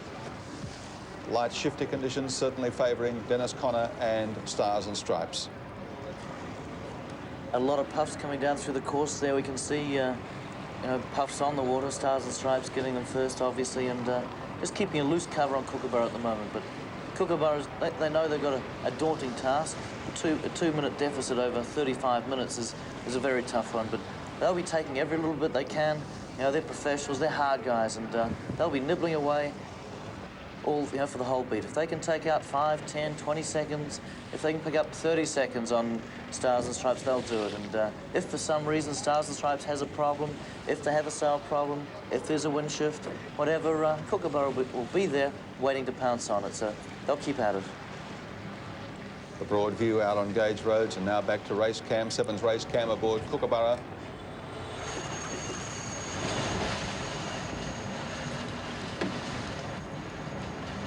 Viewers rejoining us at this stage of the evening through Television New Zealand, welcome back with the news that Stars and Stripes lead out by 2 minutes, rounding the previous mark, the 7th mark, so they're on the final beat to windward, and Stars and Stripes with a commanding lead, and it looks, Jeff Merrill, as though Dennis Conner is going to add to his already considerable America's Cup record. Well, Gary, it's not over yet, but it pretty much is in the bag. Dennis Conner is sailing in his 13th race as a helmsman that not only starts the race but sails through the whole race. Only Harold Vanderbilt has won more races than Dennis in the finals. Harold Vanderbilt was 12-2 back in the 30s when we had the J boats, Enterprise, Rainbow, and Ranger. Dennis Conner's record as a full-time skipper, though, is 7-5 on Freedom and Liberty. This will make it 8-5 and count Stars and Stripes in if he holds on to win. Chris Dixon, skipper of KZ7, Ian Murray and the boys aboard Kookaburra 2 must be having just a tough time at the moment mentally, I'd say. They'll be very disappointed. They've gone out there with the feeling that they had a good boat, they've got a good boat, and tactically they did well. I thought Peter came out with a good even start. The wind conditions, that first wind shift did go against them, and they'll be a little disappointed that they haven't been able to get into it the way they'd have liked to have done. So can they fairly come home tonight and say, well, we did everything that we had to do, it was just the wind, and maybe tomorrow the weather's going to favour us? Well, they'll be, I think before they even think about tomorrow, they'll be looking at that finish line ahead and counting down the minutes they've got left to do something today. So they'll hang in there right to the end, but I think as soon as they've finished, they'll be thinking very closely about tomorrow. They'll be looking forward to tomorrow, and hopefully for them, they'll be going out in slightly more steady wind conditions to see what their boat can really do. Well, I'll tell you who's concentrating on the finish here today, and when I say here today, that's the supporters of Dennis Conner at the San Diego Yacht Club in the United States. As I said before, the people who've put money and moral support behind the campaign by Dennis Conner to regain the America's Cup. And I guess that they'd be on pretty happy terms with themselves right now. Here's another Ian Hislop in the United States. Hello there. How are you back in Perth there? The sign says it all. It says, "Go, Dennis," and Dennis has certainly gone. There's no doubt about that. A great deal of jubilation here, obviously. They thought their man would do it, and sure as hell, he has done exactly that. Around about 2 minutes ahead now, we've got Tom Wilson from the club there with "God Save the Cup," and you're obviously a very happy man. You think it's going to be 4-0? Yes, well, 4-2 maybe, but 4-3, whatever. 4-2, we're going to win the cup. You're going to win the cup, no doubts about that. Yeah. Also, I must apologise because I did talk about our little guy here who's been hung by these guys. They're that confident that they believe that is what's going to happen to the koala. Not the koala bear, as I said. I've been in America for too long, but that is our national symbol, the koala, and it's not looking all that well at the moment. We sincerely hope Kookaburra can come back, or as I say, Kookaburra in this country can come back and do something a little better in the next few days. But for the meantime, there's plenty of stars and stripes and banners, and they're all having a good time, and they believe their man is going to be doing it for some time to come. And we invite you all to San Diego. Okay, thank you very much to Ian Hislop there at the San Diego Yacht Club, and they've got reason to cheer at the moment because Stars and Stripes is leading, although the race is not over yet. Let's get back out on the water with Buddy Melgers. Well, not much change going on out here. They are tacking up this last beat, the last buck of the race, the last leg, and it looks as though Dennis has got this one put away pretty nicely. The wind is holding. It hasn't dropped out completely. In fact, it seems to be freshening a bit from what it was on the flat run that gave Dennis the additional margin up to 2 minutes. So all in all, I think that the Kookaburra group has got to go back and look it over. What are they doing wrong on the free legs of the course? They felt they had an advantage there, and not so out on the race course here, when actuality proved that Dennis was a superior downwind boat, and he doesn't seem to be giving too much away upwind. Maybe in this light wind, we've got something going in that skin surface that Dennis has used. And here's a jib, inline jib change on board Cockatoo again. Nice work. Jib's going up. And here comes the spinnaker down into the sewer cam, Channel 7 sewer cam. Great shot. Look at that guy. He's got to pull that stuff down and stow it, get it away. That's Tony Bellingham down below in the sewer, or the mast position as some people call it, and really all those sewermen really do have to work hard, and it's a little easier today because there's not so much water coming in. Often those sails are dripping wet, extremely difficult to handle, and they're very, very heavy, and it does become a major exercise. And on the heavy, tough days, often the sewermen can spend 60–70% of their time down below wrestling with sails, be they genoas or spinnakers. It's not easy work. Peter, let's hear from Tony Bellingham himself about his job as the sewerman. Well, most people believe that a sewerman spends most of his time actually downstairs in the sewer. It's a bit of a myth, really. We don't. Really, I'm a supplementary grinder. I spend most of my time on the pumps. The other guys at pre-start, I take the place of the regular starboard grinder who goes back onto main sheet, and I take his position and line for pre-starts. Upwind, I jump over to the front side of the handles and assist on the handles for tacking. At the top mark roundings, that's when I come downstairs and grab the spinnaker that's needed and get that up underneath the hatch, clip it up and have it ready to hoist. And also I hoist the spinnaker going round the mark and gather in the headsail that's being dropped. Downwind, I trip the pole for jibing. I trip the pole, pull that through for the bowman to get the new brace, and then I go back and help wind the brace back. At the bottom mark, I pull the spinnaker in, and I get the headsail up first, then pull the spinnaker in, and then go back on the handles again for tacking upwind. Tony Bellingham, 28 years of age. He comes from Sydney, crewed with Ian Murray aboard Advance in 1983. He was a member of Ian's crew in the Citizen Watch match racing series in New Zealand and in the PBS Australia Cup here on the Swan River in West Australia. Sailed in most classes, including Solings and Etchells, and also competed in 2 World Championships in J24. So a huge depth of experience there for Tony Bellingham, and obviously a top man at his job, as they all are aboard Kookaburra. But The weatherman didn't do the job for them today, guys, and Stars and Stripes are the people that are doing a number on Kookaburra at the moment. Here we are down below again on Kookaburra with two guys busily trying to get that headsel packed again. The reason they're doing that, the wind has freshened, and the code 1 genoa that they started the leg with is the one they are packing at the moment. The code 2 genoa went up. It's designed a little bit flatter, a little bit stronger for the additional wind. We saw Stars and Stripes do their headsel change first, and Kookaburra followed shortly after. So, Harold, they're just getting this headsel ready just in case the wind drops again, which, the way the day's going out there, anything crazy could happen with the breeze. Absolutely, like an umbrella in England, constantly up and down. But certainly they have to bag these sails up, and as you can see, how impossible it is to work down the confines down below. There's two people there, and sometimes if you don't have enough spinnakers on board, you have to bag a spinnaker, which is 50% bigger than this genoa nearly, and that's even worse in some ways. Don McCracken, the other guy that was down there, the bowman, giving Tony Bellingham a hand as we go back on the water with Peter Montgomery and Buddy Milgers. Well, they're over halfway up the final beat. This is the 8th and final leg of the race. It's currently blowing 13 knots. It's coming from the direction now of 218 degrees. So the breeze perhaps not shifting as much, Buddy, in the last 20-30 minutes as it was earlier on in the race, where it shifted 55 degrees in the first beat, and really that's the boat race over there where Stars and Stripes got the inside lift. Well, it appears that that was a big part of this race, but the amazing thing to me is that Stars and Stripes looks very good down the wind. I don't know whether we can blame that on the fact that maybe Dennis was holding back a little bit on his downwind performance and setting the boat up, or is it the America 2 spinnakers that he received from that challenge? But certainly Dennis is doing very well down the wind now, and his upwind is not as awesome as we've thought in the past.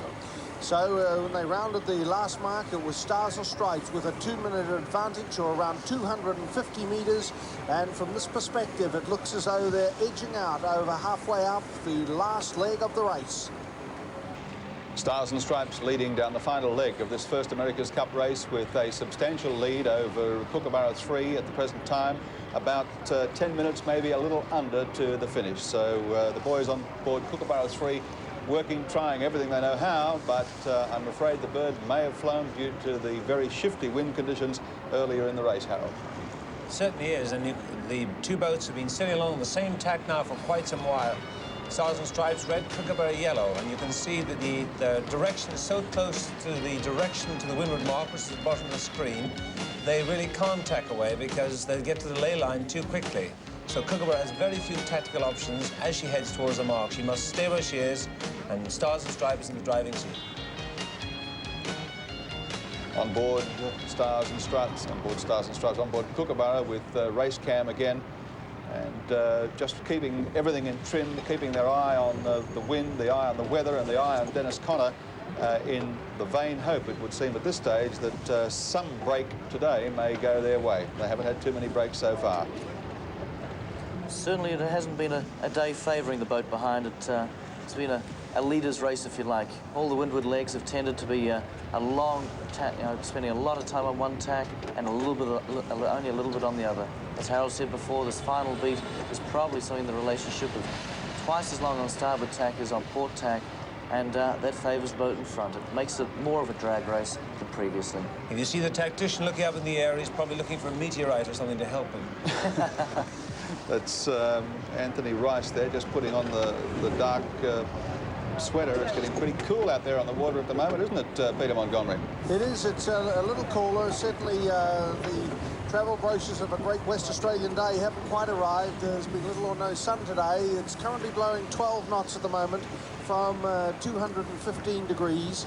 So there's Tony Bellingham. He is the sewer man, or the mast man, who's been doing all the hard work down below. He's a 28-year-old from Sydney. He actually was involved with Ian Murray aboard Advance back in 1983 and Challenge 12. And he's been across to New Zealand racing in the Citizen, and has raced in Etchells. He's a very good sailor, and it's a tough job being up in the sewer, and not a particularly pleasant task right at the moment as the cooler breeze comes in the late afternoon. It's coming up to 5 o'clock here, West Australian time, and to look at the demoralising view that Tony Bellingham has got looking up to windward there in Stars and Stripes. 2 minutes ahead at the last mark, and probably they will edge out to extend that advantage on this final beat to windward. Pretty flat seas out here, nowhere near the conditions that we would normally expect, and so they're going about now is the Stars and Stripes, and there's Don McCracken, the bowman, right up forward.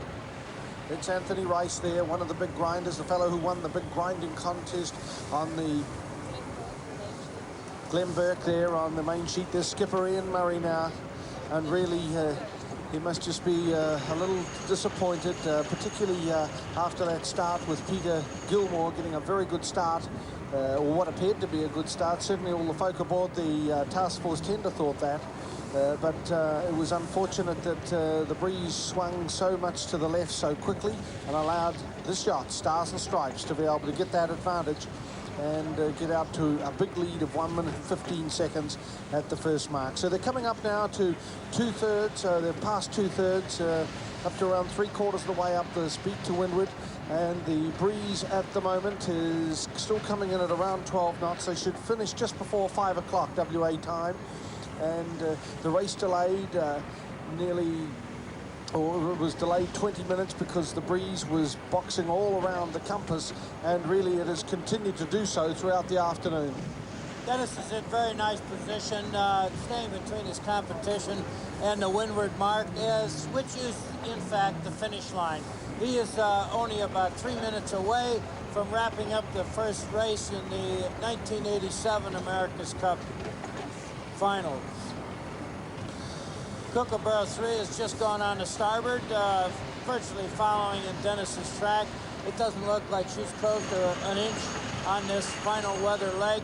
Dennis has got his boat rolling. He's up to speed. He's got upwind speed. He's got cross the wind speed. He's got down the wind speed. It's going to be really something now for the Kookaburras to get their act together, recharge their batteries, and get out here on the race course with a vengeance so that they can go after Dennis at the start, hold him back, and get the advantage. That's what they need to do in establishing some worry in Dennis's mind that they maybe have got something up their sleeve that'll be able to slip out onto the race course and put Dennis away. Right now, I don't know what that trick up the sleeve might be, but it's going to have to be something pretty special. What do you think, Peter? Well, I'm most impressed with Stars and Stripes, the way they've picked it today, but certainly, and I know Chris and Harold could certainly comment on this, that when Dennis Conner gets on a roll and builds his confidence, it exudes from him to the rest of his crew, and once the Stars and Stripes crew are full of confidence, they're pretty hard to beat, aren't they, Chris?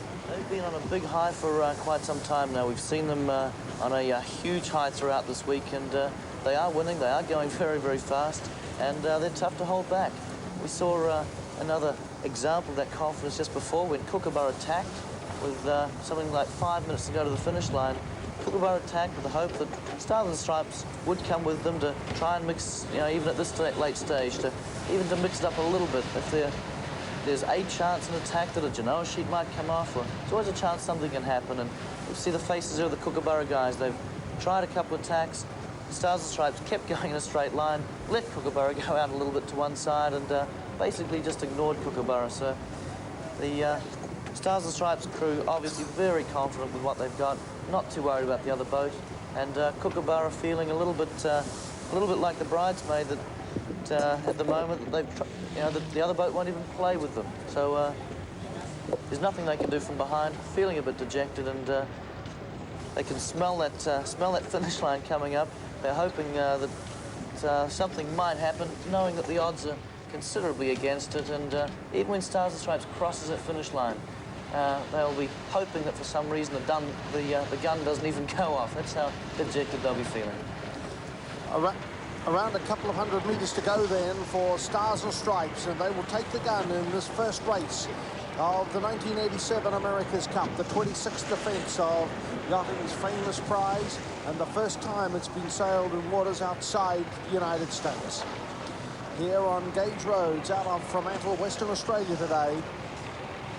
Stars and Stripes, skippered by Dennis Connor, has been very, very formidable, as now they're attacking, going through from starboard on to port, and they look like they're just about laying the line. It won't be too long and Dennis will cross the line. First place in this race in 1987. He's done everything, Peter. He's defended the cup. He's been on the boat with Ted Turner, getting experience as a starting helmsman, and now he's coming here to redeem his loss of 83 to the hands of John Bertram and Australia too. Dennis is smoking into the finish now. Got to have a great feeling on board his boat. All of his boys that have worked so hard these past 2.5 years to get to this race, to get the one-upsmanship that they need. You know, if you don't win the first one, Peter, you can't win them all. And it looks like Dennis is going to do that in just a moment. He's about 30 seconds away from the finish line, going in there, rail down on the port tack.